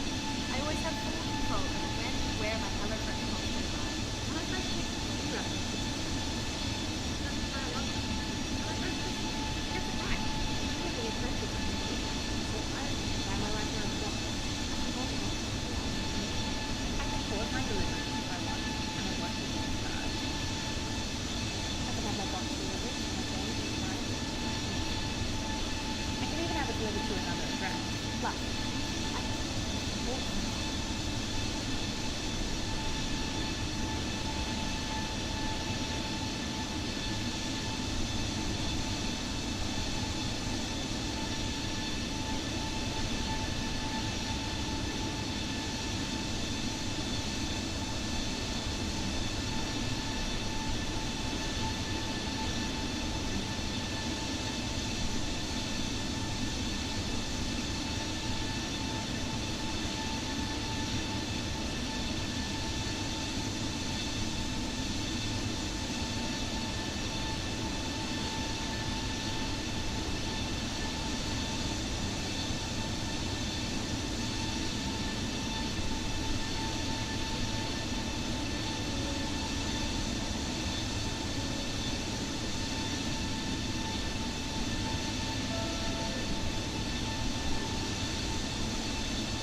summer's gone, play no more, for winter's knocking at your door. Better go and store your food away. Thanks, Mr. Jackie, for your advice. We'll hurry home to our wives.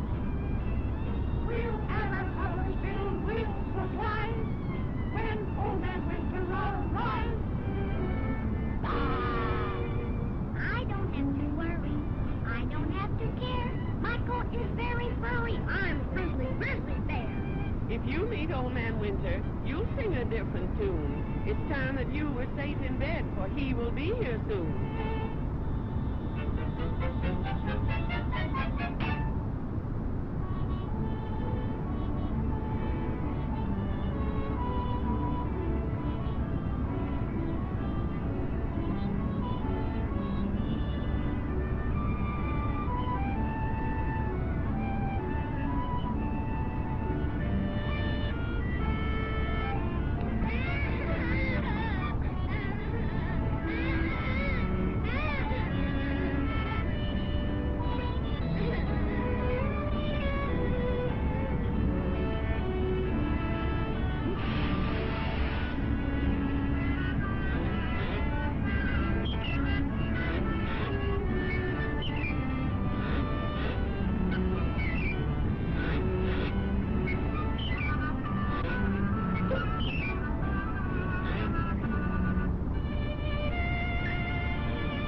I don't have to worry.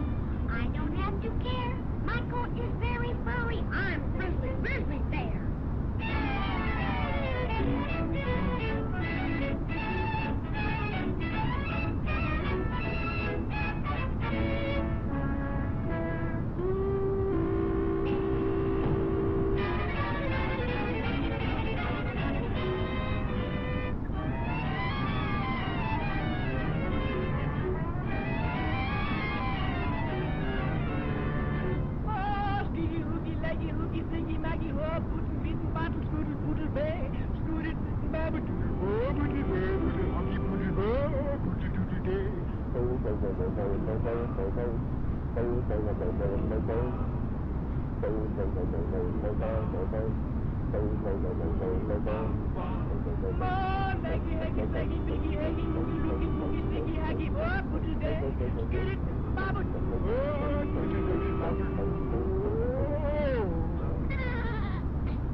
would run away from home.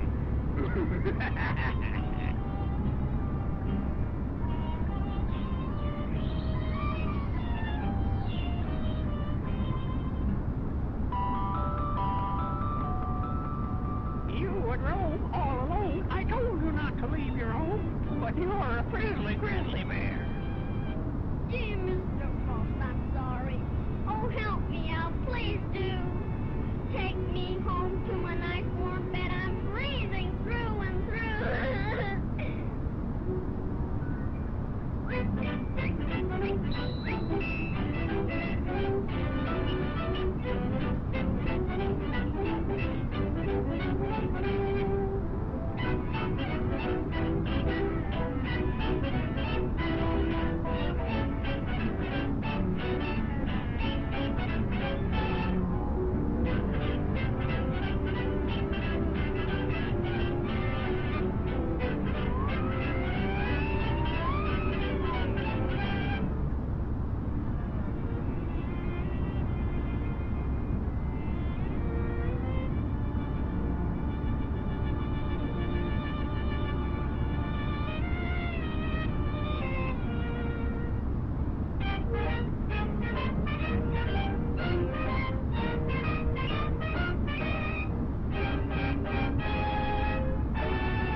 Hey everybody, well, hope you've been enjoying the in-flight entertainment. Had some interesting views.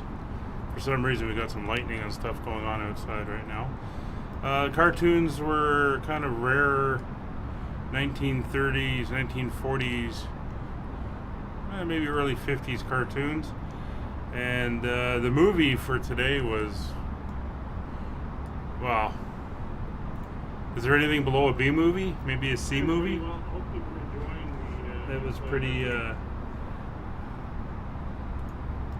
bad. But anyway, we're doing good. We're going to start our debrief now. So let's go down and grab our weather update. I looked online as we were cruising along. It seems not much has changed. It's come around a little bit, but I don't think it's going to change our plans any. So we'll go over here to our received messages. There's our new weather. We'll go print it out. Alright, let's take a look at it. So New Zealand's no longer reporting. But the Gold Coast, 310 at 4. And this was almost 45 minutes ago. 310 at 4, no clouds detected, temperature of 24, QNH of 1009. Dial that in here on the standby. There we go. So that's not too bad. And I don't really think it's going to change much. There's no significant weather in the area, no fronts that I saw. So there's going to be nothing driving any real change. So let's, there we go. Let's go in here and enter this in. So 1009 will be the weather. 24 degrees is our temperature. 130 at 4. And our transition altitude is 11,000 feet.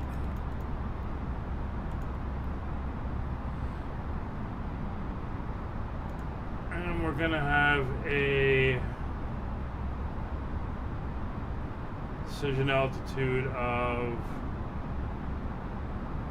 497 feet. Actually, no. It's RNAV, so 510 on an MDA. There we go. So that's all entered in now. We don't have to worry about that at the moment. So what are we going to be doing? Well, let me bring up the charts. So first we'll start with the arrival. So here we go here. So we're going to be coming in here to Lamsey, and for some reason the sim has put Patsu as our next waypoint, and then over here to Fikul. But once we hit Lamsey, we're just going to go, I'm going to direct to Fikul. Fikul, we want to be at 4,000 feet. That's the altitude. It says here below 5,000. 4,000 is below, so we'll be good. And then we're going to turn, and we're going to basically head directly up to the airport, the runway. So the actual RNAV is very simple. It's from Fikul, it's straight in here, heading of 319, and once we hit Olsey at 3,200 feet, we'll have to descend. We'll start down. It's a 3 degree, and we'll set that in the FPA. I'm going to try this again, see if we can do it. If not, I'll just hand fly it like I did before. But we'll set 3,200 feet in as our altitude. So when we hit here, we're at that height. 3 degree on the FPA for flight path, and then we'll see if it'll take us down. Runway elevation is only 13 feet. Touchdown zone's at 50 feet, so we should be okay. There is no ILS frequency, obviously. And transition altitude, actually here for this approach is 10,000 feet, so we'll change that. The approach, the star didn't have a transition altitude, but the approach does. And that's all good. So, missed approach, turn right, and track direct to ULSH, so you can see on the chart here. And then we fly 360 after that, and we'll be directed by ATC, or we'll self-vector around, but I'm not foreseeing any issues. Should all be good. One we're down, here's the runway. You can see all the facilities are on the right side, so we're going to aim to exit at, how long's the runway, 8,000 feet. We'll either get off at Alpha or Bravo, one of those two, not sure. And then we're going to taxi down Charlie, probably in at Alpha, along Echo, and we'll go into one of the gates. And we are going to go to probably, I don't know, somewhere in the middle, gate 5 or 6. We'll see what it looks like. We are landing with freeware scenery from flightsim.to, so we'll see how that looks when we get there. A lot of flashes out there now. We've been over at cloud level, or layer, almost the entire flight, so it's, we haven't really seen much of the sea below us. Anyway, that is the plan. So we're going to start our descent about, let's see what that headwind is, 60, 70 knot headwind. So we're going to start our descent probably when we're about 100 miles out from the airport, and that should give us time to get down. We'll keep our speed at 270 knots, and we'll adjust the angle as we go to see how we do. But I think most of our flights down in this area on the waters here between New Zealand and Australia, always cloud covered. I don't think I've ever been over here. Oh, there's a little bit of a break over there to the right, but it's always this way, so it's very interesting. Oh, it gave me a heart attack for a minute there. I thought that was ATC coming online. And we've been doing so good without them today.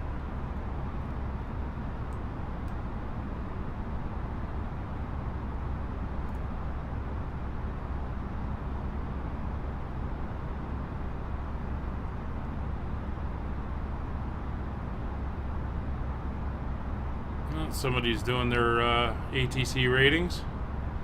They're doing it out of Winnipeg too. That's interesting.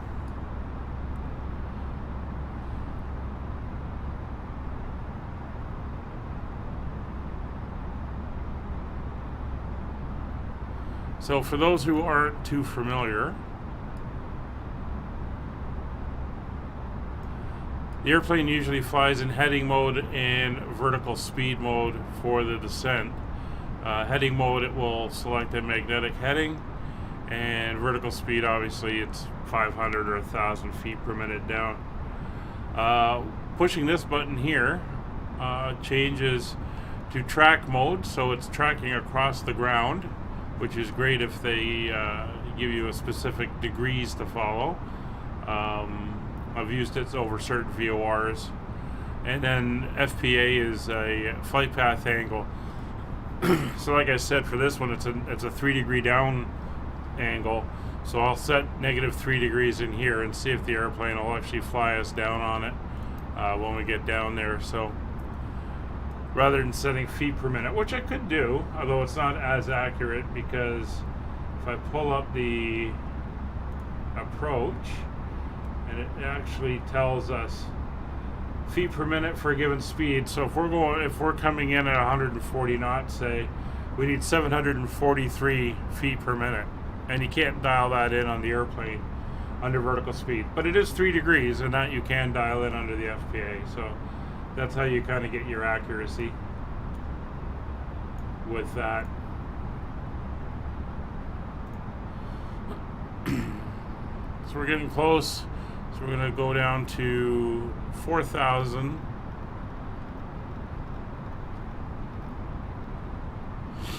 And I guess it's time to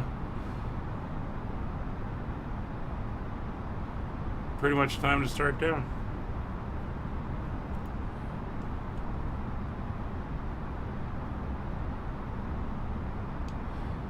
Gold Coast traffic, Skyways 5556, leaving flight level 360 for 4,000 feet. Alright, so we're going to dial back on the engines. Start our descent. We're going to go down at 1,500 feet per minute. To assist with customs at our destination, flight attendants will begin handing out forms momentarily. Please review and complete these forms and keep them with you for presentation upon arrival. So we're going to try to maintain From Brisbane traffic, 1495 descending to 9,000 feet. We're going to try to maintain 7270 as our Gold Coast traffic 0464 descending from flight level 380 down to 9,000. as our speed.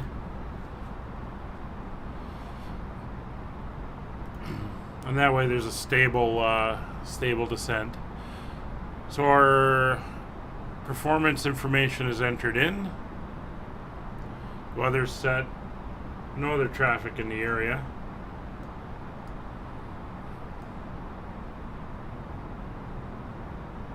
And I'm hearing thunder in the distance now. Wonderful.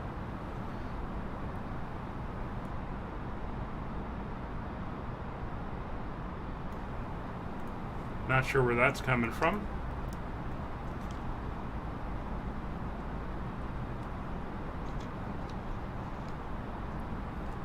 So it's been an interesting flight. We've had VATSIM kick us off the Canadian server, and I had to go onto the US one. We had VATSPY fall off and report that there's 0 people online, either controllers or pilots, for a while. And then that finally came back up. Navigraph kicked me off for about 10 minutes. Had a lot of issues, and now it's not connecting to the sim. Although I do have my charts and everything back. So I think there's been internet issues today.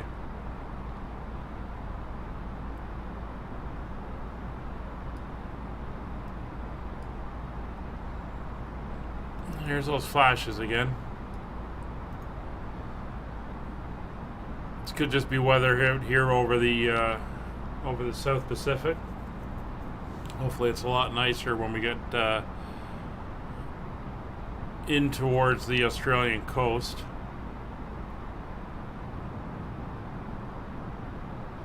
So we're 60 miles, 64 miles from Lamsey. At that point, I'm going to go direct to Fikul. You can see that little turn here it wants to do for some reason. I don't know. This database leaves a lot to be desired.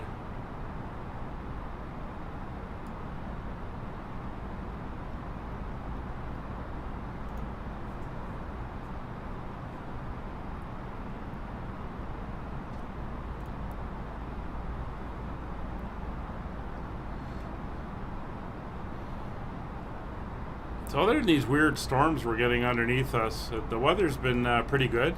So you can see the high layer of cloud we've been over for a while. We're now starting to slip into it. But not seeing anything that's causing any alarm. It's very thin layers. And you can see on the weather radar, there's nothing really significant ahead of us.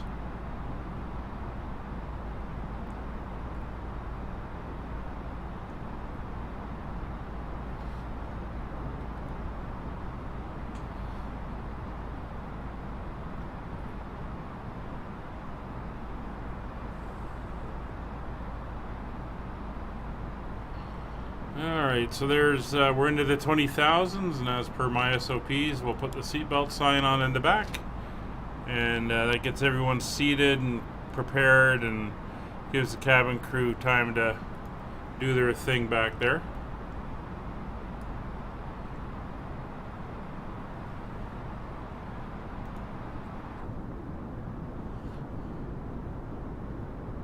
Ladies and gentlemen, the flight crew has turned on the fasten seatbelt sign. Please return to your seats and fasten your seatbelt.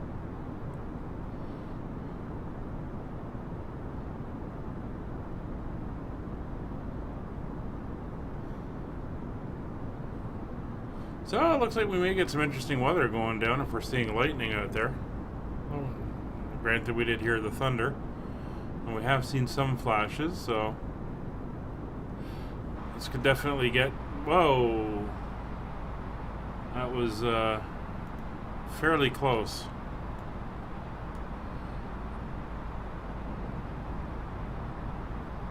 So it's -1 out right now. Technically that is icing conditions, but I don't know if the clouds are thick enough to warrant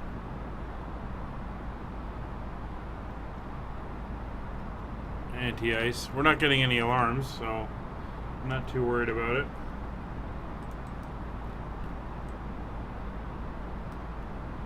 Got some good spacing between the three of us. I'm out front. We got Dark Fury behind in the TUI, and then Nick in the British Airways. And now we're heading into the murky cloud now.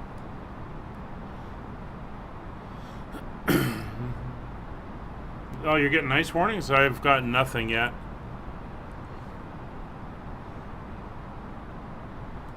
I may. You know, we'll see.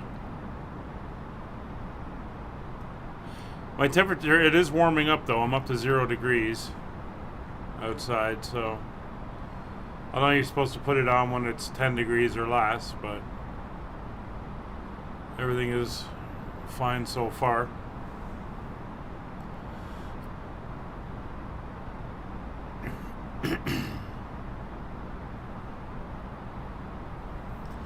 So we're down a third of our distance, roughly.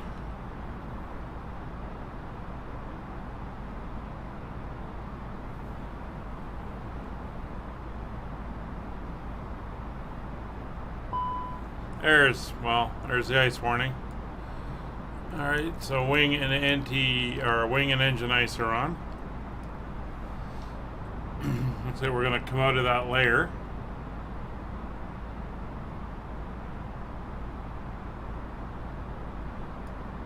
It's interesting. We had a high cloud layer there over, looks like just some scattered clouds down lower.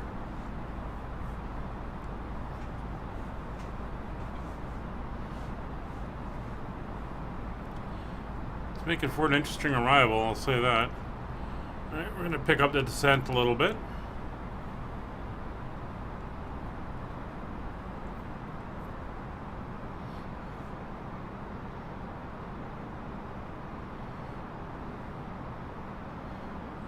We're 60 miles out from where we got to be at 4,000.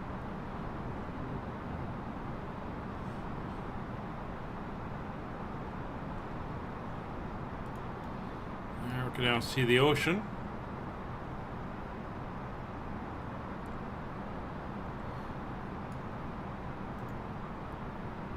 And with that highly charged cloud layer above us by the looks of it.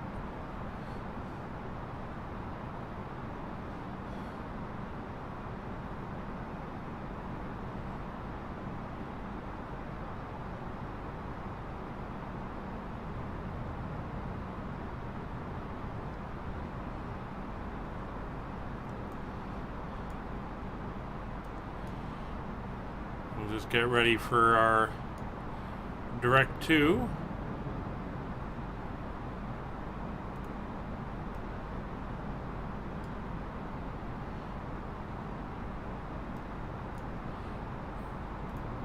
Should we go to our flight plan?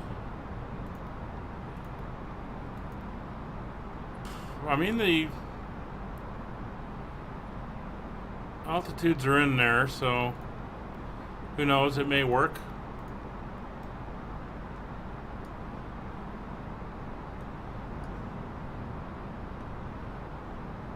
Again, haven't had much luck with the RNAVs.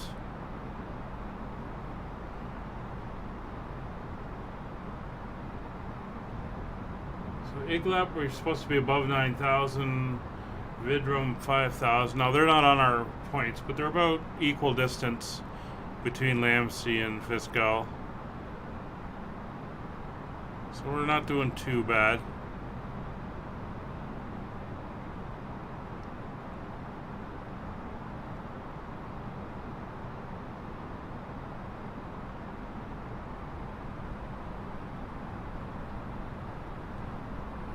Keep that speed going so we don't close up on each other.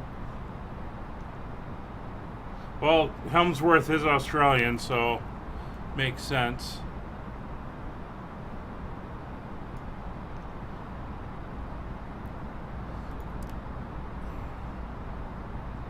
Seems to be a little bit more denser activity off to our left there. Good thing we're not heading that way.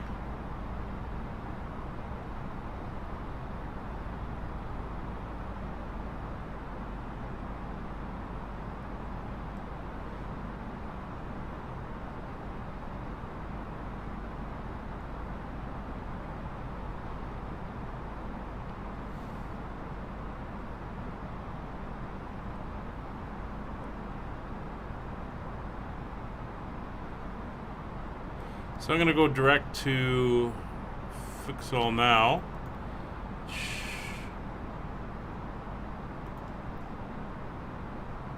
So I don't have to worry about it. And there it's, again, not clearing the old path like it should.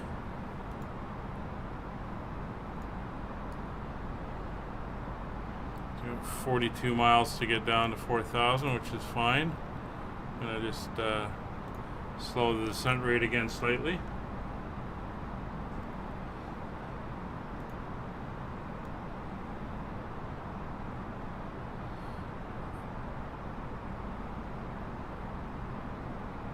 Not sure, but I think I can see the coast of Australia under the clouds just on the horizon there.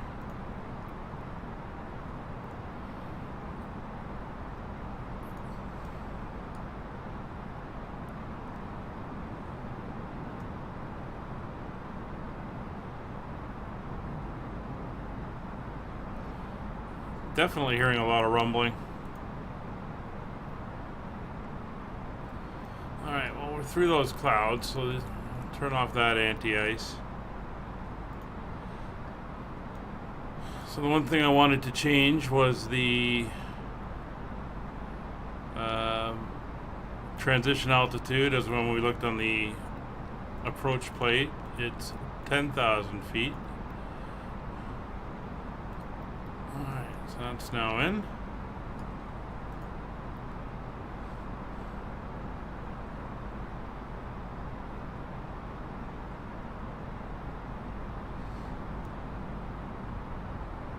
I think I'm definitely starting to see some terrain ahead.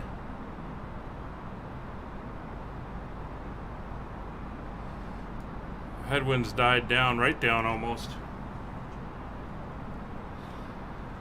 I'm gonna try to do. I'm gonna try the RNAV in approach. We'll see if I can get it to work. I'll remember to pull the vertical speed knob this time, or the FPA knob, because that's what I'll be in. But if it doesn't work, yeah, I'll do a manual arrival or manual fly-in. I'm controlling the speed manually just because for some reason the engines always seem to creep and my speed just keeps climbing up. Even when I've set like 270, if I have them in managed mode, they'll just slowly speed up on me and get out of control. So just gonna ignore that. So 28 miles, we still got 10,000 feet to go. So let's get her down a little bit more. Plus it's good practice for when the CRJ comes out, because the CRJ is manual throttles, no auto throttle. And I'm looking forward to that. The videos I've seen showing some of the systems and the checks and stuff, it is a pretty complete airplane. So I watched them do the originating checks, the pre-flight checks, programming the flight plan in. It's pretty awesome.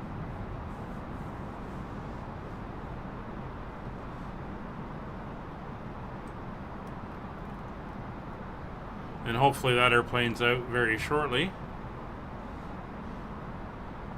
because I definitely want to start flying it. Alright, there's 12,000 feet. 20 miles to go. I think we're going to have to increase a little bit. And I'm going to do the speed brake thing. I'll go into managed mode.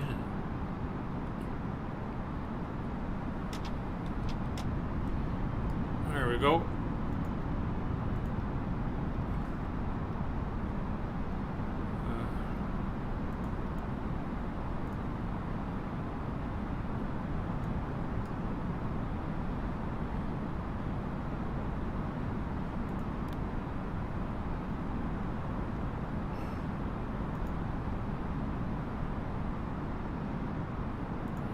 Bring the speed back. 250. We have begun our final descent into Australia. Flight attendants will be passing through the cabin to collect any trash one final time. Please ensure tray tables are stowed and seats are in the full upright position. Please also store any carry-on items either in the seat back pocket or under the seat in front of you. Please complete all Wi-Fi related tasks and stow any larger electronics. So we'll get the lights on.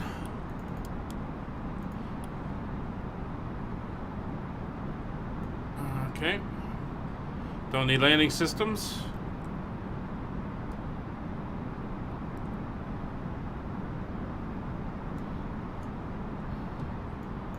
Let's get that speed back.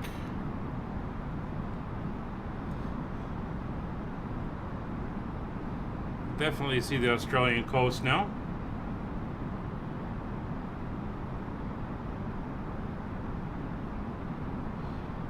Yeah, I saw that. I think you made a comment about that in the Discord, chap. Yeah. It seemed a little bit weird. Alright, gonna put terrain mode on just to clear the weather radar off of that screen. As I always say, I can still see it on the FO.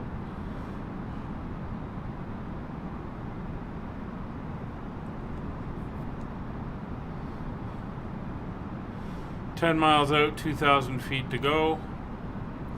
And we're actually going to want to go down to 3,200.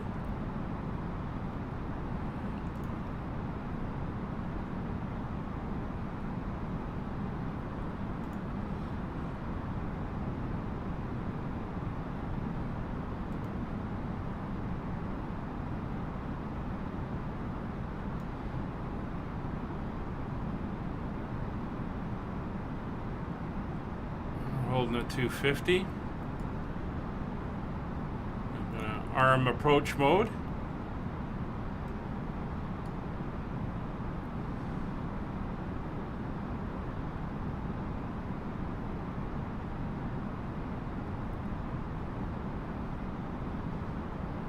And Gold Coast traffic, Steve 464 over Lampsey, now heading to Paxton.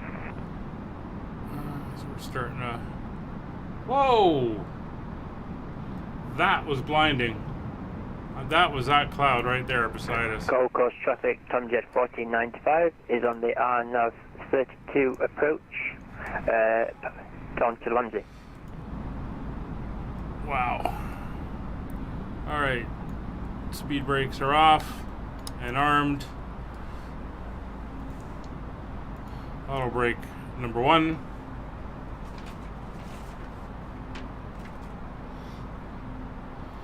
And we're in manage mode. Speed's coming back.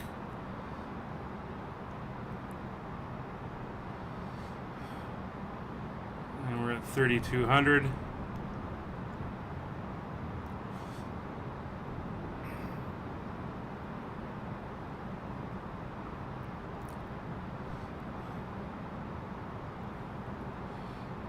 Gold Coast traffic, Skyways 5556 established on the RNAV for runway 32, 13 miles out.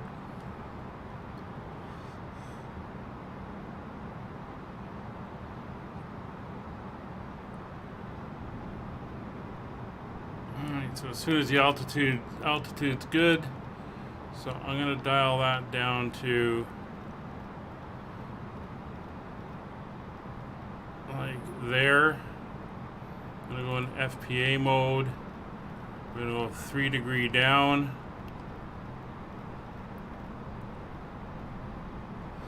And at Olsey, everything should kick in, although I think I can see the airport ahead of us.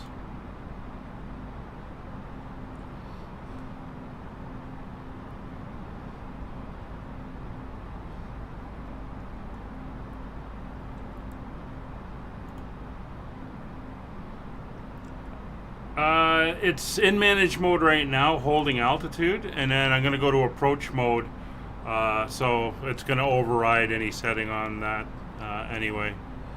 So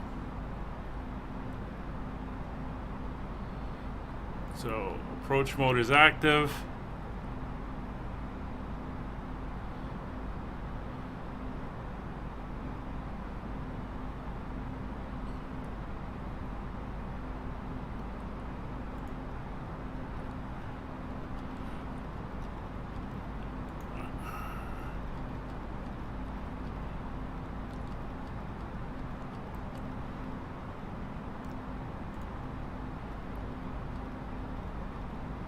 No, that's not doing anything, so flaps. We're gonna go manual here. Flaps 2.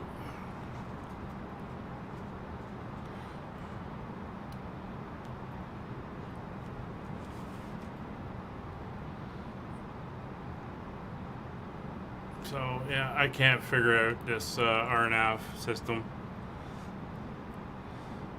So we're just gonna do a visual. Let's gear down.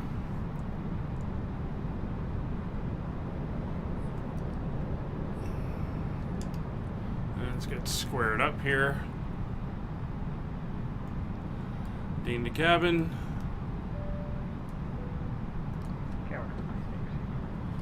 Flaps 3.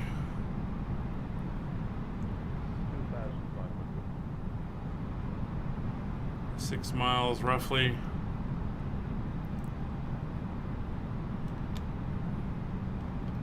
Flaps full.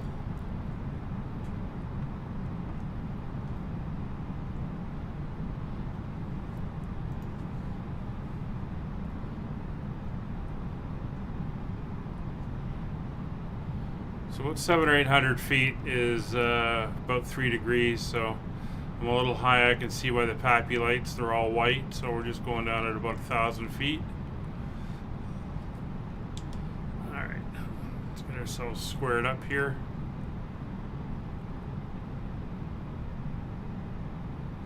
It's 1 red.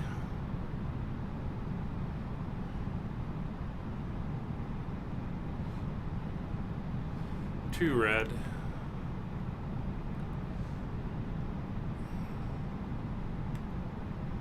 Speed's coming back. So landing gears down, 3 greens. Spoilers are armed. Flaps full. Cabin's warned. Speeds and managed. And go around altitude is set. So 2 whites, 2 reds. And again, this is freeware scenery from flightsim.to as we come into the airport here. Let's watch the trees.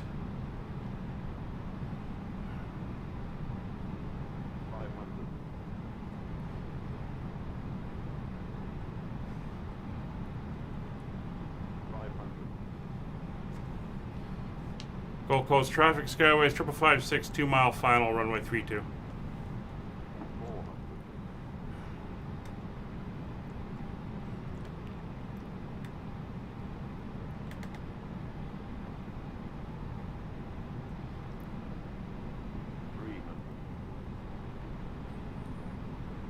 I know we're a little high, but holy cow, these trees.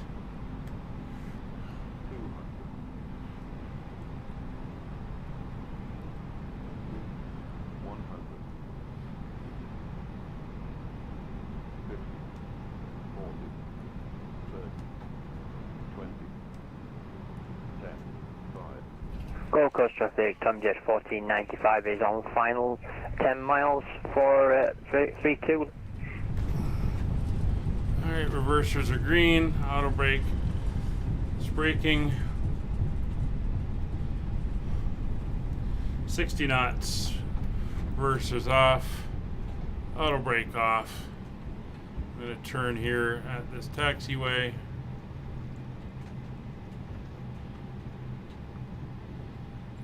I think this is actually too small for us. It is, but we're going to take it anyway. Ladies and gentlemen, welcome to Australia. The local time is 11:47 a.m. and it's currently Gold about Coast traffic, 24 Skyways degrees 5556 Celsius. is clear runway Do not use 32. your mobile devices. Please remain seated until the aircraft is All right. stop and the seatbelt sign is turned off. So Remember it to flaps use caution up. when opening the overhead bin, as items may have shifted during the flight. Like This is so. your final destination. We thank you for flying with us. If you're making a connection, we encourage you to check your itinerary to ensure a smooth continuation of your journey. We should have gone down to the end, but that's all good. So, speed brakes are done. Weather, radar, PWS, transponder is off. Start the APU just in case. Go traffic, Studio 464, making the final turn at signal. Just be warned off VFD, has belt again and frozen.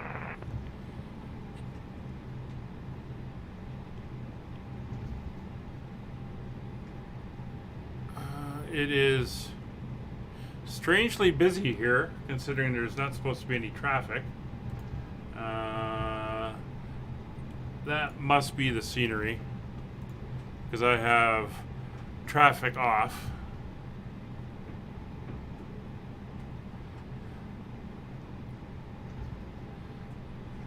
Yeah, we should have taxied down to the end and gotten off at a bigger exit, but that's fine. Oh, there's a lot of static traffic here.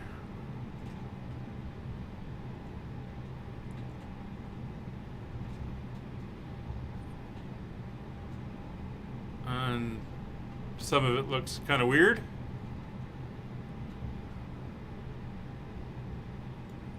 Like, yeah, this, well, this is what you get with free scenery, I guess.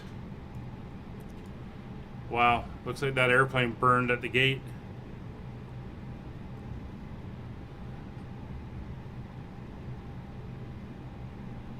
Yeah, I think for this one, default scenery would have been better.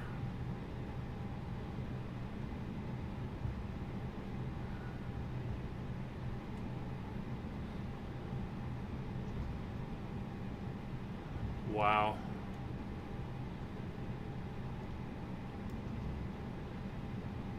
I usually take a look at these before I go, but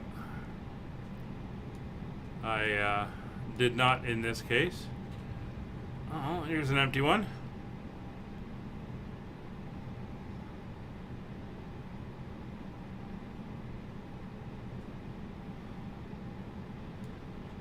I guess all my my tourists are going to want a refund, considering it looks like the airport burnt down.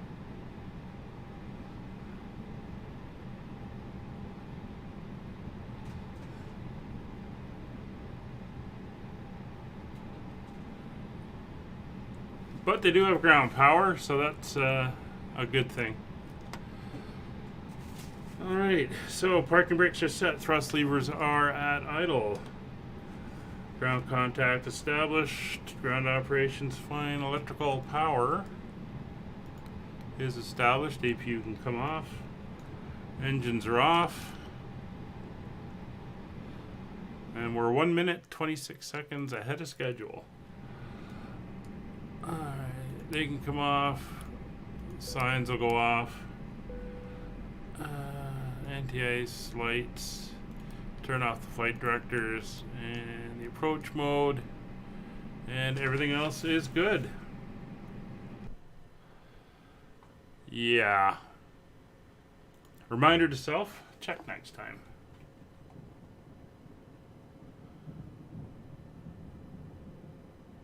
Anyway, we'll get away from there. And what we're going to do is turn up our speed there.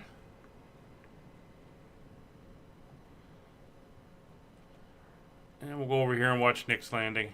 Tomjet 1495, Gold Coast traffic, runway vacated.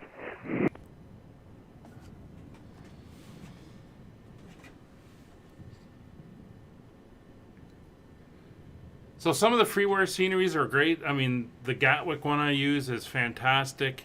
There's some others that I've had that have been really, really good. Some of them, not so much. So there's a warning. If you do go to flightsim.to, make sure you take a look at the scenery before you fly anywhere with it. Again, I usually do that, but I forgot on this occurrence, and I paid the price. I'm sure the default looks way better than what we're seeing here. There's there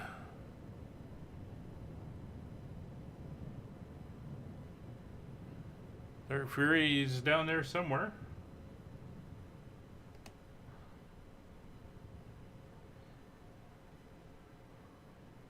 Yeah, it is pretty horrendous.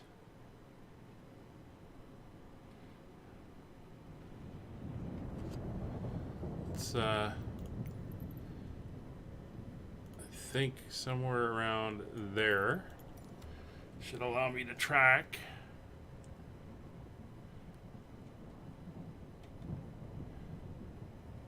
Anyway, there's the Gold Coast. If you've never been to Australia, it's right here on the coast. A lot of beaches and other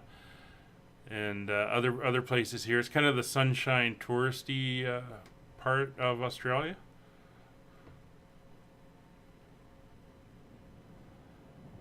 And I think this is where they have those surfing competitions. But there's definitely some sort of storm going on right now.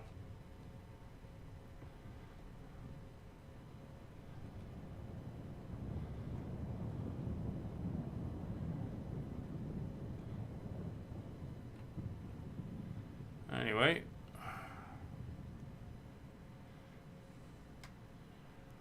follow Nick in here.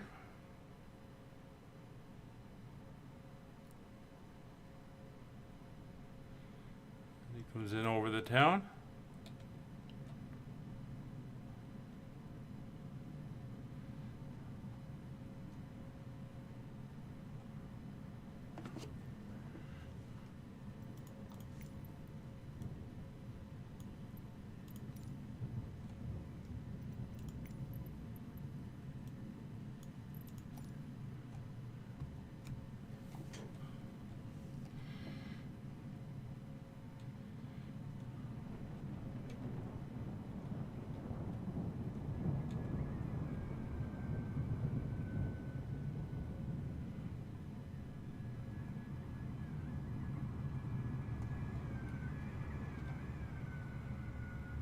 Gold Coast traffic, Jetstar 553, push and start facing south.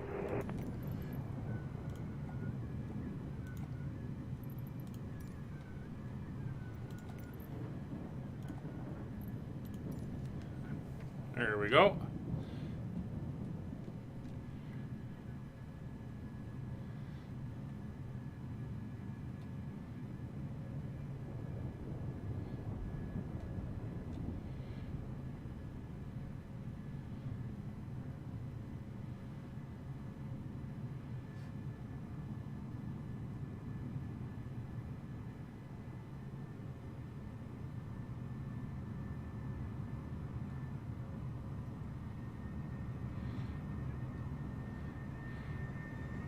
Well, I'm sure that looked better on his screen than it did for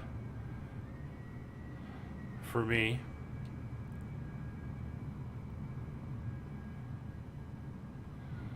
But anyway, that is... oh, that's why that one airplane looked good. It was... holy smokes. It was another VATSIM guy. Anyway, that's going to do it for today. Wow, what a note to end on. Thanks for watching. We will see you in the next one. Bye for now.